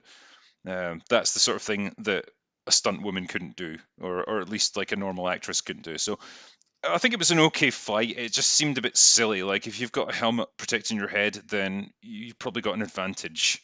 Um, Kara's role in the ATST fight, yeah, she was kind of just there, like in the water drawing its fire and trying to tempt it into the trap. So I think it was fine. The weird Um, thing about that ATST fight is like you didn't see the pilots, you didn't see anyone in it, and I was like, it's funny. I almost feel discouraged from like going through it, but me, Rags, Jeremy, I was discussed it with I think even Jay and Wolf. I've gone through a lot of like that whole thing with the ATST, man. It's none of it makes any sense. it it, Um, it it's seemed, terrible. yeah, it seemed like it would just make sense for the ATST to just stand at the perimeter of the village and just bombard it and just pummel them into submission because I don't know, their blasters don't seem to run out, and like the defenders can't take it down if it just stands there. So why not just do that? Like, I don't even like. I don't like. Is it an AI ATST or something? well, you never see anyone in it, so it almost It's makes me really think it weird. And is why does it have red eyes? because it Like looks scary, Mauler. it looks scary. Okay, yeah, like that whole thing. I don't know. Oof, I didn't like that episode at all. They Um, they should have had like a like the little teddy bears from the Return of the Jedi. Like they should have just had, instead of like Gina Carano, they should have had one of them as like a veteran. And it's like, don't worry, I know how to take these things down. And it's just like have like a load of logs that come down and like knock it over or something like yeah, that. It's like we've been here before. honestly, 'cause, like I said, we watched it together, right? And so when they initially are like, right, here's the plan. We're gonna and then me and Rags were like, wait, just you, Mando, just you sneak in, plant a bomb, or disable it in any way you want. Like, why would you need an army? And like the second they plan all of it, we're just like, what is this? What is this insanity? And the fact that they finish it off by using a bomb is like, oh, why did you just do that in the first place? You It have to was, get it I low don't know. down. You have to get it low down. But it was low down when it was like not operational. They just decided to make a huge amount of noise instead of like sneaking in and trying to find it, because he's got scanners. Surely he could find like an unoperational ATST. It seems to, I don't know. I don't know what's going on there. I think they could have executed that so much better. Did they ever explain like why it was there in the first place? Like, do these raiders do they live there now, and they just every so often they'll come in and harass the villagers with an I'm ATST? willing to accept that a lot of Empire tech is just spread around now because it's not, let's say, so it's not taken care of. It's not registered. It's just everything's everywhere, and so different people through trade and black markets are picking up different pieces of Empire tech. I'm okay with that, but we could have used a throwaway line maybe. Yeah. The other question here was, is episode 4 full on woke from my point of view? Not really, but the scene that stood out for me was like when they're looking around the villagers, and it's like, does anyone know how to shoot a gun? And this lady puts up her hand, who's like the sort of head villager, I guess, or like the only character that we actually get any kind of backstory for. And it's like, okay, like, were you a former like rebel fighter? Were you an imperial trooper? Like, how do you know how to shoot guns? It's just like, Yeah, why is it not explained? Yeah, they don't want to answer that. I think they just want to leave it as like she's got a history. Yeah. Like, okay. It's like, surely the point of shows like this is you can go into a little bit more depth, because you're not like a movie where you've only got 2 hours. You've got as much time as you want, really. And it wouldn't have taken much for her to say like, yeah, I'm really ashamed, but I used to be like working for the Empire or something like that, and now I've turned my back on that thing, but I'm gonna have to fight again. Something, but yeah, just nothing. Mm. Mauler, I was gonna say, like, I know you kind of had until about 7 before you had to sort of sign off. What's your sort of situation? Probably give you another 5 minutes, I think, before I'm gonna have to go. Okay. Yeah, I'll obviously work through the super chats. Well, in that case, rather than making you answer more questions, I'll round it out with you and say, what do you have coming up next? So on the Moolah channel, you got a Batwoman reaction coming up, and then a couple of EFAP streams probably. One that may very well have your favorite drinker online with it. Not going to say exactly what date and time yet until we're 100% certain of it, but let's just say episode 9 will be discussed, because we're, 14 days away now? Yeah, Or not 15, long. I guess. Yeah. Not long at all. So that'll be coming up. On my main channel, I was going to commit to TFA Part 3, but I realized that not only do I think I wouldn't have been able to make it in time, but also it's going to be made a little bit obsolete by the time episode 9 comes out. A lot of statements will sound as though I have no idea that episode 9 exists, and since it's like a new video for me, I think it needs to be given a little bit more time for that. But episode 9 content is basically what's going to be happening next, and a lot of it, and I'm looking forward to 2020. It's going to be filled with videos. Nice. Yeah, I'm kind of in the same position where I'm trying to get as many things out as possible before episode 9 hits, because I know that's going to dominate the conversation for the remainder of the year, basically. Yeah. So it's like, shit, just like put everything else aside, just crank out some videos, because there's a lot of things I want to talk about coming up. But no, it sounds like you've certainly got a big year ahead of you.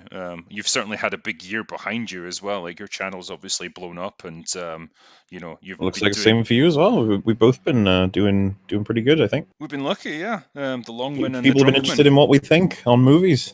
Yeah, who would have thought? But no, I just wanted to say, I really appreciate you coming on this stream tonight, and I know, obviously, we've chatted before, but it was great to have you on my channel and get a chance to chat with you about various things we might not have covered before. Absolutely, dude. I always like to have a chat with you. I'll always have you back on EFAP regularly as well. And if ever you want me to do another one of these things, I'm always going to be happy to do it.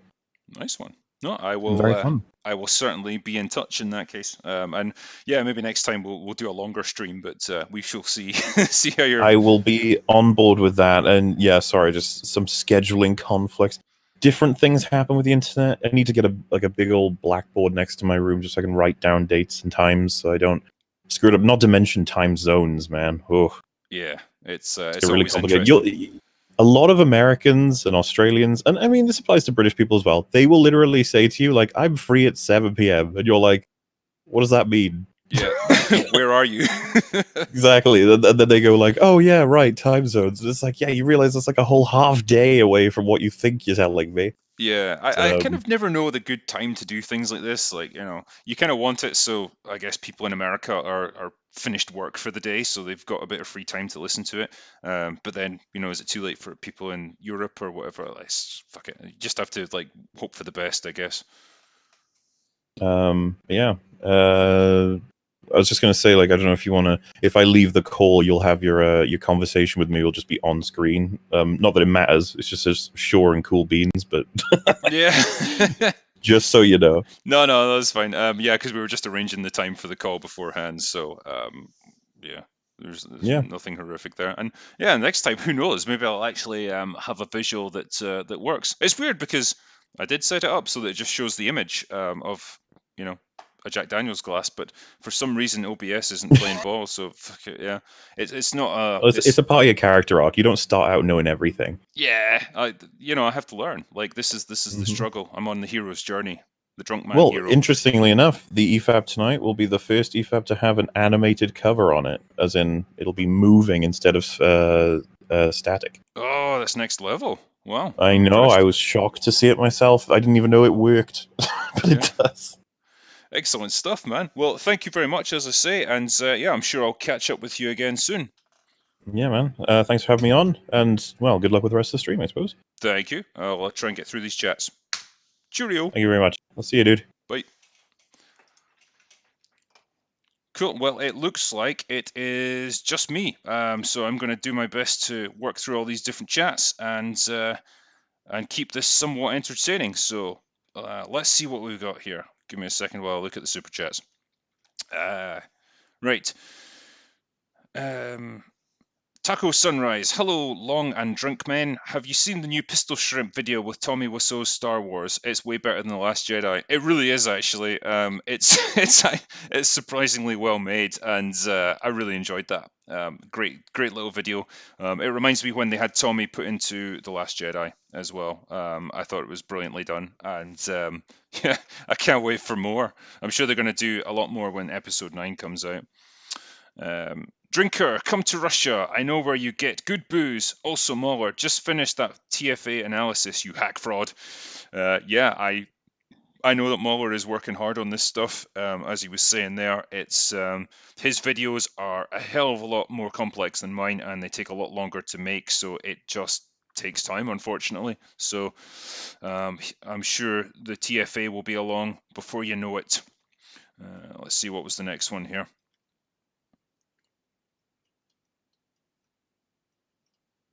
Right. Yeah, here we go. Thoughts on Steamboat? I'm not sure, to be honest. I haven't seen it, I'm afraid, so I can't answer that, Thunderhead. My apologies. Blessed Southpaw. Drinker, have you seen Toy Story 4? I haven't seen it, actually.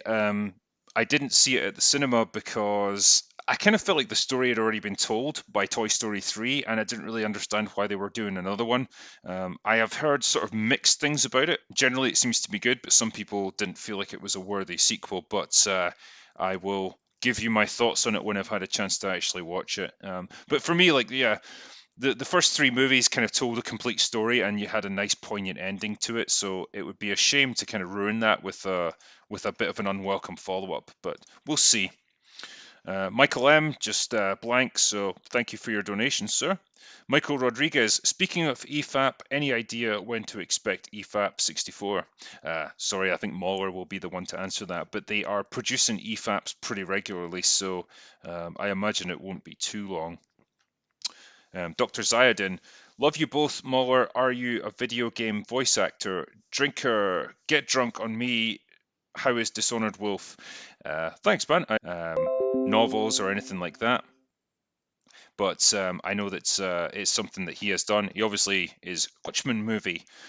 Yeah, I would honestly love to have a discussion with him about that because um, I think it would be interesting to hear what he's got to say about it. I um, sorry, it was slowing down a little bit there. Um, yeah, like I know not everyone loved the Watchmen movie, but for me, like it kind of covered the main elements of the comic, and I think it had a pretty thought-provoking ending, really. And I loved the aesthetics of it, the look of it, the cinematography. It was all pretty well done. So yeah, I would definitely have a discussion with him about that. Maybe one day I can get him on the channel and we'll have a chat about that. Let's see, what is the next one?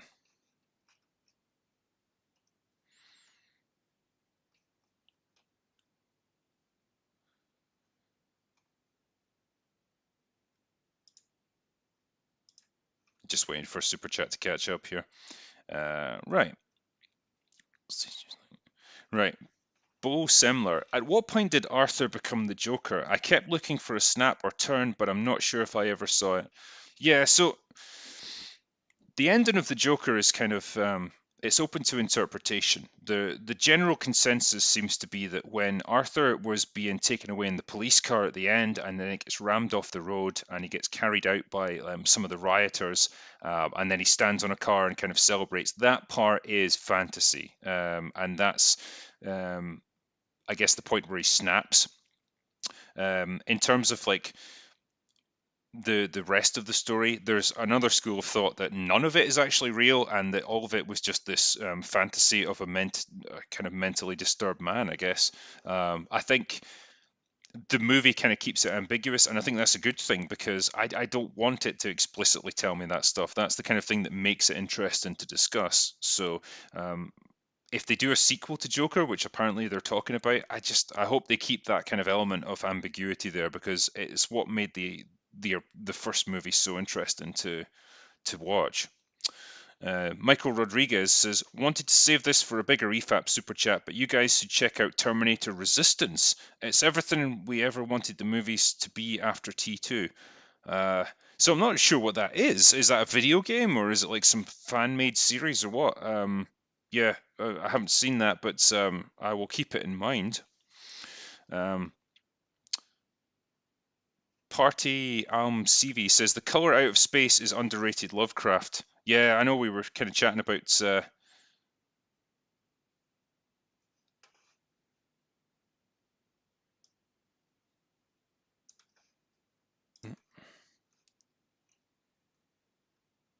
Yeah, sorry. I was just catching up with the chats there.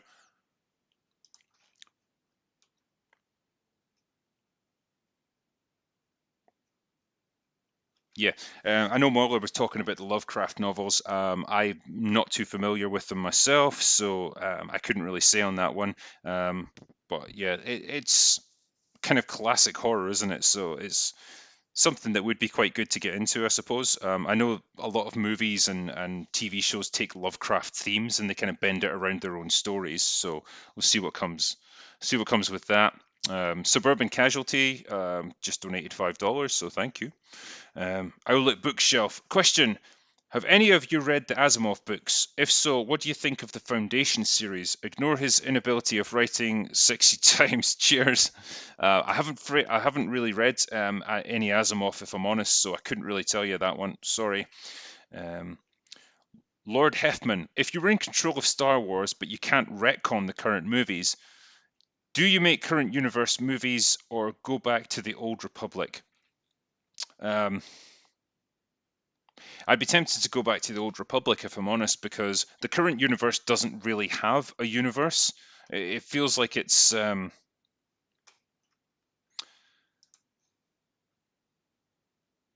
it feels like there's nothing really to build upon there.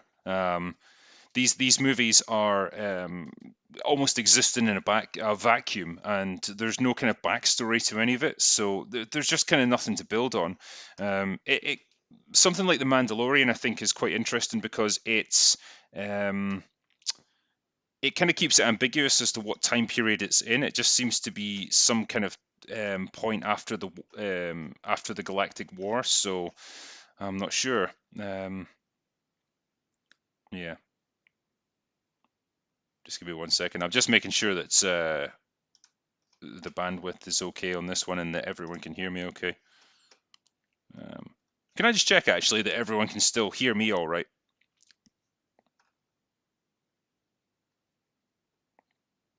And I'm going to wait for chat to catch up with me here.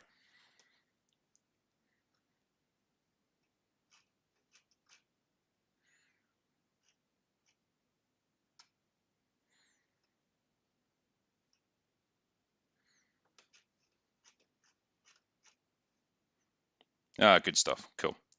That is reassuring. All right, cool. So I'll plow on with the super chats. Right. Bringing back Sheev ruins multiple characters. Obi-Wan, Darth Vader, the Emperor himself, and Luke again, just to name a few. Yeah, absolutely does. It completely invalidates Darth Vader's sacrifice at the end of Return of the Jedi. You know, his entire character arc was to find redemption and to rediscover his kind of better side that allowed him to destroy the Emperor and bring balance back to the Force. That was his mission. That was his whole purpose to exist. And it seemed like it had told a complete story. When you see the first 6 movies all in sequence, that's the story you get. And then now we're saying, no, I didn't really kill him. He just killed a clone, apparently. And the real Emperor was out there all this time, and he's just been planning other things. And it just seems like a terrible waste of everything that's come before. And it's just sacrificing everything that's happened in order to pander to your current movies and try and prop them up. So it's a terrible idea. I don't think they can ever possibly pull it off. And yeah, I'm looking forward to absolutely destroying it when it comes time to review it. Eric Stachini says, do you think that J.J. Abrams is aware of his own flaws and tropes? The mystery boxes, the MacGuffins, the lens flare, the super weapon obsession, etc. I don't think he is, because we're now at the point where he's ripping off himself and he's doing the same things he's done before, like with the Star Destroyers lifting up out of the water, just like the Starship Enterprise did. You've got the super weapons, you've got characters who don't really make sense. I think he's just a guy who's doesn't really have much imagination, and he just copies what's been done before, but he does it with a bit more flash and flair, and that's great for him, but it doesn't result in good storytelling. So he's probably surrounded by yes men, I would think, who just tell him what he wants to hear, and he's probably convinced that the stuff he produces is great. I think the fact that his career trajectory just seems to be on the up and up, no matter what he does, probably just feeds into that narcissism. So no, I don't think he does see himself as a bad storyteller, which is a shame because he is. Ruthie Shalfan, very first super chat. Here's something to show my support for one of my favorite YouTubers. Also, I'm wondering what you think of Gone with the Wind. Thanks. Well, thanks, man. I appreciate that. Gone with the Wind. That's an old one. I haven't seen that since I was like 10 years old. It's an extremely long movie that is a big epic sweeping romance against the backdrop of the US Civil War. It's one of those films that's so, I guess, so iconic and so emblematic of cinema that it's hard to kind of just review it honestly, because what do you even compare it with when it goes back that far? It's a very different movie from anything you would get nowadays, I suppose. I don't remember enough about it, I guess, to make a definitive statement on it, but I would need to see it again. Downfall Network asks, Red Letter Media's time travel theory or the leaks? I suspect the leaks are the correct ones. I don't think there's going to be time travel after all. I kind of subscribe to their time travel theory for episode 9, that Ray and the others, they were going to go back to pivotal moments during the previous movies and almost interfere with past events to get some MacGuffin that they needed in the future. I'm really glad they didn't do that, at least. I don't think what we're going to get is going to be good, but at least they didn't directly bastardize the prequel trilogy, so that's something. But still, yeah, it's I guess if I had to choose between them, I would go with the leaks because at least it's still sticking in present day, so that's something.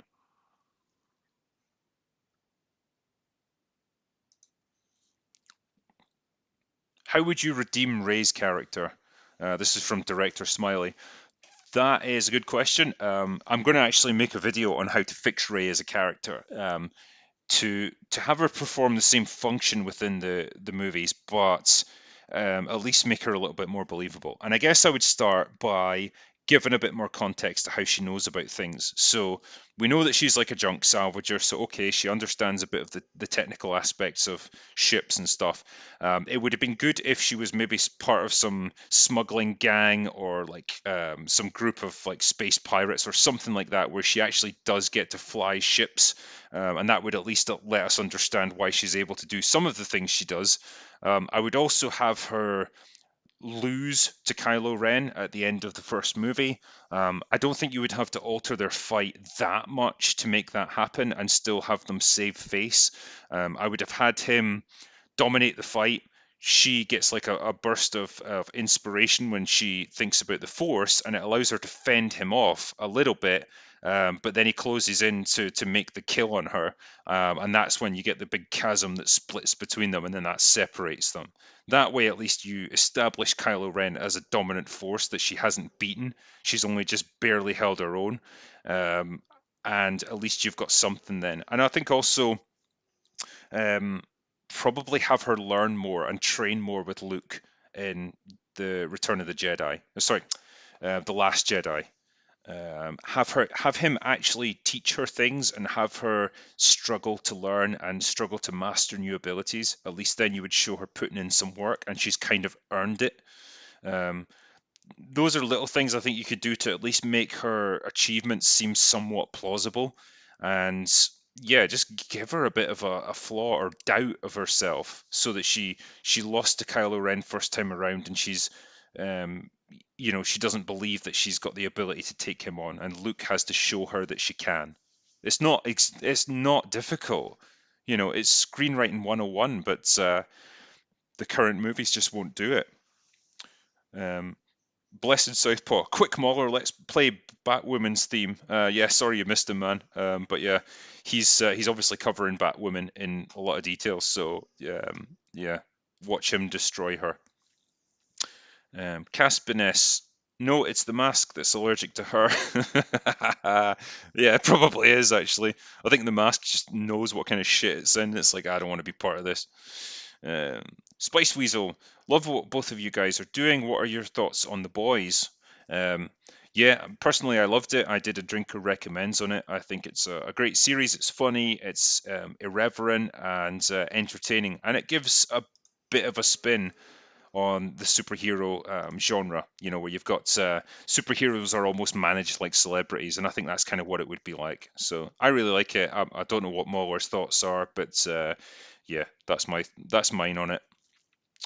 Steinkrieg, where can I where can I get EPUB formats of your books? If you go to Amazon, you should be able to get Kindle versions of all of my books. They are there. It's the Ryan Drake series, and yeah, the first novel in the series is called Redemption, and they're all available in ebook and paperback, and they're soon going to be out in audiobook as well. They're recording the dialogue as we speak. Um, Dusan Milonovich, familiar with Terry Pratchett's Hogfather? Yeah, I am. I watched it when it was on a couple of years back. It was on like Christmas time or something. I thought it was good. I'm not a huge Terry Pratchett fan generally, but it was pretty entertaining. So yeah, it was fine. Poison Dart. To echo the previous super chat, the Metro book series is terrific, so well written. The games are great too. Thanks for the stream, Drinker. Thanks, man. I appreciate that, and it was a pleasure to do it. It was nice to have Mauler on. You Massives watched Irishman yet? If so, thoughts? I know Mauler's watched it and he quite liked it. He said the acting was excellent and the production values were really good. I haven't seen it yet because it's so fucking long. I guess I've just got to set aside some time to do it. Tom Kazutara. Hello, Grace Longman. I'm sure Mauler says hi. Downfall Network. Twist should have been Luke killed Ray's father. Yeah, I could have lived with that. Just give us something, man, something interesting. As it stands, yeah, it's just horrific. So I don't know if we're ever going to find out much about Rey's parents. The way I understand the leaks at the moment is like the Emperor is her grandfather, and her parents are just nobodies. So they're trying to like tie it into the OT, but also keep the chronology of Last Jedi intact. So fuck knows how that works. I don't know how you can be the son and daughter of the Emperor and somehow end up as a penniless nobody who drinks themselves to death. That just doesn't make sense. But whatever. Like JJ probably doesn't understand either. Drive-by commenter. Hi guys, I had a question on creating science-based superpowers or phenomena. How much does an author need to know to make it logical and consistent? Probably not much, to be honest. If you're talking about superpowers, you can bend the rules of physics or whatever around whatever you want to do. The only stipulation, I think, is you've got to be consistent with whatever rules you establish. So if you say that a certain power can't be used under certain conditions, you got to stick to that. So that I think that's the thing. You can create any fantastical world you want with any rules as long as you keep those rules consistent. It's fine. People can then get invested in it because they know what can happen and what can't. Um, Comrade Commodore, I just want my Anna Chapman Black Widow movie. Yeah, I think we all just wanted a Black Widow movie several years ago.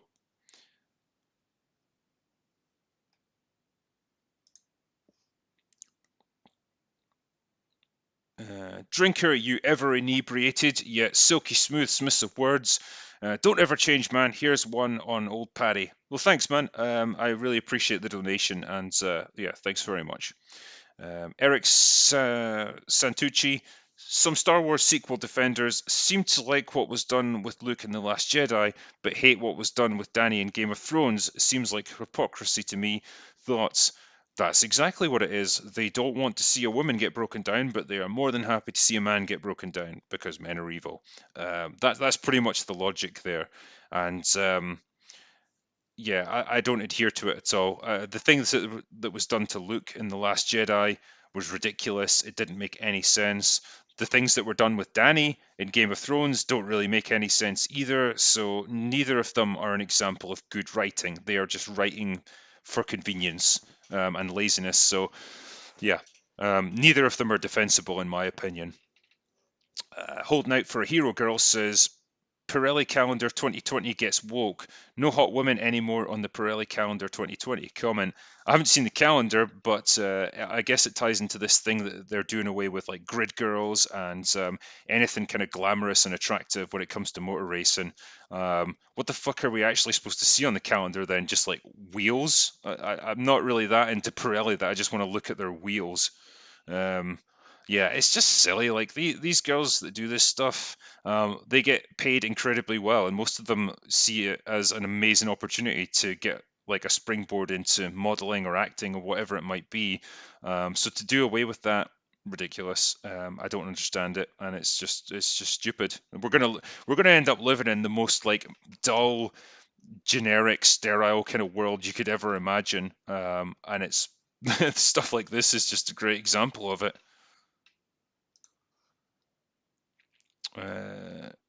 Geordie Mellis, number 8, several equal signs, capital T. Okay, thanks. Tyron Beard, Hail Mauler and the other drunk wanker from AU. Well, cheers, man. I'm sure Mauler says hi as well. Bald Man Bad. Also, I agree Ford versus Ferrari is my favourite film of the year.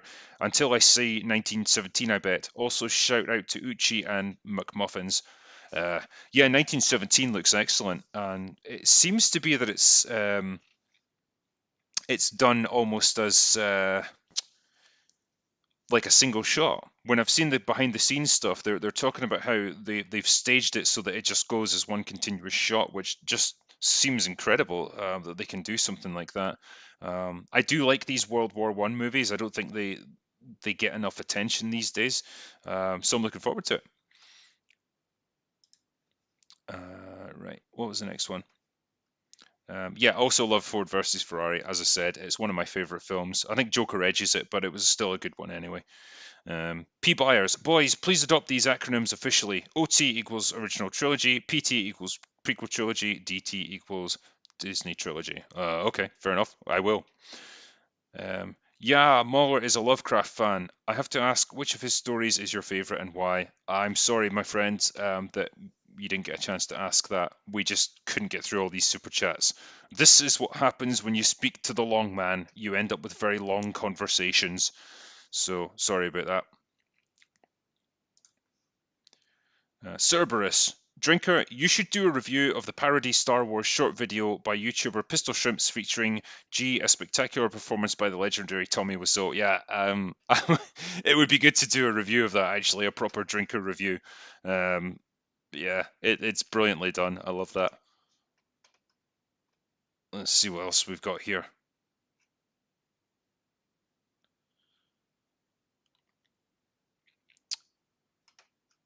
AJ Schroeder. Drinker, you bulbous but yet articulate maestro of storytelling. You're one of my favorite YouTubers. Cheers from the USA.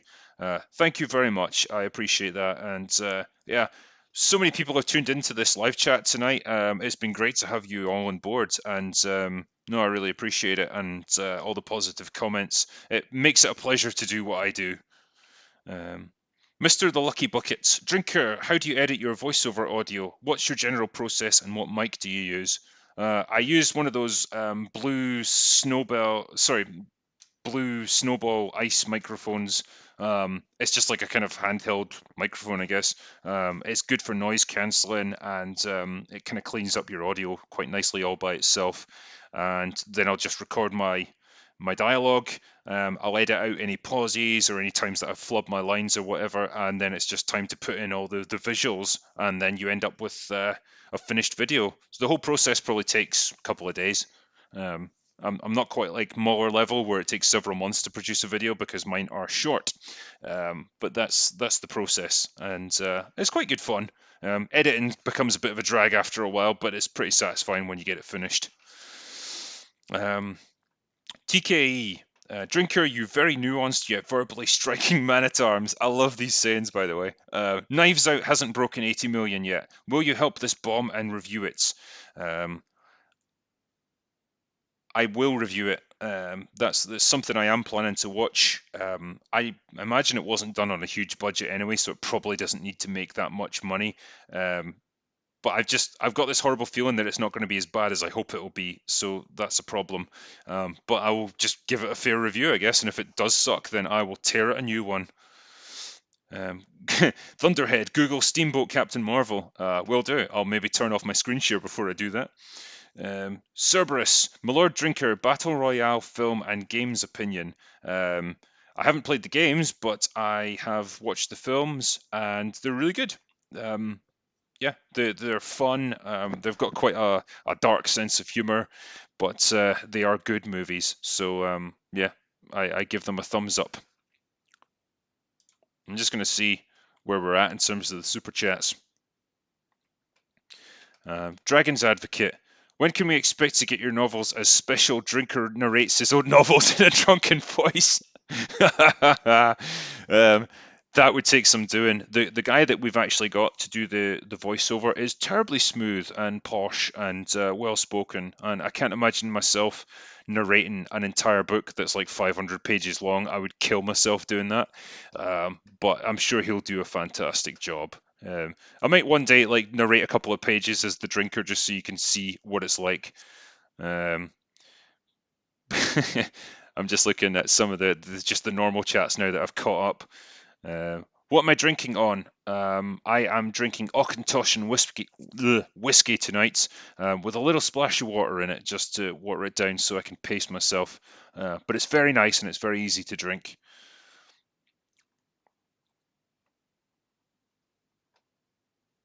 Enjoyed your review of The Boys. Good, I'm glad you did. It was fun to make. I miss movies when women were hot. There is still some. I mean, Scarlett Johansson is proof of that. But yeah, Charlie's Angels was probably an example of the opposite, where you've got a bunch of actresses that I don't want to look at. Stephen Muller saying that Knives Out had a 40 million budget and unfortunately broke even its first weekend because it opened in a vacuum.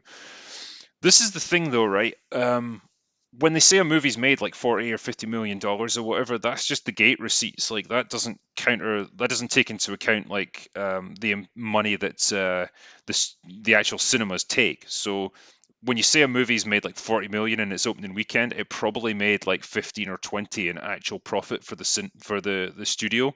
And when you say that a movie had a budget of like say 50 million, it probably spent another 50 million on advertising. So the reality is you have to make a lot more money than you think in order to actually break even. So it may be that Knives Out is still a long way from that.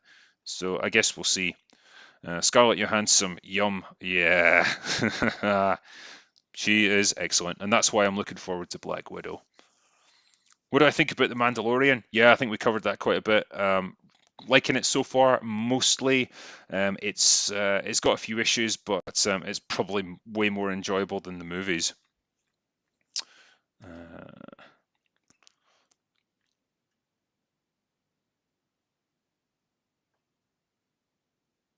Yeah, movies need to make about 2.5 times their budget to actually break even. That is pretty much bang on. Yeah, so that's why it's kind of deceptive when you see that movies have made, 100 million in their opening weekend. It's like, yeah, but not all that much of it actually goes back as to the cinema, sorry, to the studio. So um, that's kind of the reason. Um, Will you review CD Projekt Red's Cyberpunk 2077?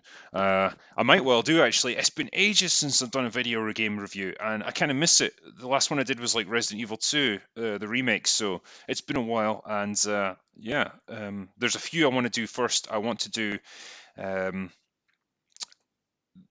what was it called? Metro Exodus. Yeah, I want to do that one because I really enjoyed that. But Cyberpunk looks pretty good too, so we will see. Uh, I think I am pretty much caught up. So what I'm probably going to do is kind of round out the stream there. I would say, obviously, it was great to have Mauler on tonight. It was good to do all the chats and to answer as many questions as I could. Hopefully, I got through everything, and I appreciate everyone who came in tonight to watch this. There's another super chat. All right, I'll do this one and then that's it. How would you write Luke in The Last Jedi? The idea of Luke confronting failure wasn't terrible. It's just the writing and stop sending me super chats, god damn it! It's just the writing and general execution was stupid. Uh, yes, the the failure I would have had him confront wasn't so much that he just um, snapped and almost attacked Kylo Ren. What I would have had was that Snoke was manipulating Luke. Snoke was aware that Luke existed and that he was training the next generation of Jedi. And much the same way that he was able to join Kylo Ren and Rey together using the Force so that they could talk to each other, he would start to try to get into Luke's head. And he would try to convince Luke to turn to the dark side. And Luke was able to resist it for a time, but gradually this kind of chipped away at Luke's sanity and his willingness to resist until one night it all came to a head and Snoke almost got control of Luke and forced him to try to destroy Kylo, to try to kill him. But Luke was able to pull back at the last second and reassert control over himself. But then he realized that, you know, he was always going to be a liability. Snoke was always going to like come after him. He was going to psychically attack him through the Force, and so his only option was to close himself off from the Force and to go into hiding. And so he retreats to the planet of Ahch-To, where he goes to the Jedi Temple, and he's using the Jedi texts to find a way around this, to try and find a way to block Snoke out so that he can return to the galaxy. And he's basically got an actual purpose there. He's trying to solve this problem that's been following him for years. That'd be how I would fix Luke a little bit. You give him the similar backstory where he's done a horrible thing and he's traumatized, but he has a purpose now and he's got something that he's trying to fix. That at least gives him something to do, and it doesn't then compromise his character. Uh, You're not the boss of me. Well, okay. Well, I appreciate the donation anyway. Thank you. And this is going to be the last one, the last super chat I'll do. Which guinea pig from the critically acclaimed G-Force is your favourite? Mine is Nobs, as learning how midgets are SJW propaganda was celestial. That is something else, man. Having not seen G-Force, I couldn't really answer that. But yeah, if that's your take on it, then fair enough. And that kind of brings me to the end of this live stream. Like I say, I just want to say thank you for everyone who's come into it. Your comments have been great. It's been great chat, and I've really enjoyed myself. And that's pretty much all I have today. So I guess I will round it out with my usual signing off. So that's all I've got for today. Go away now.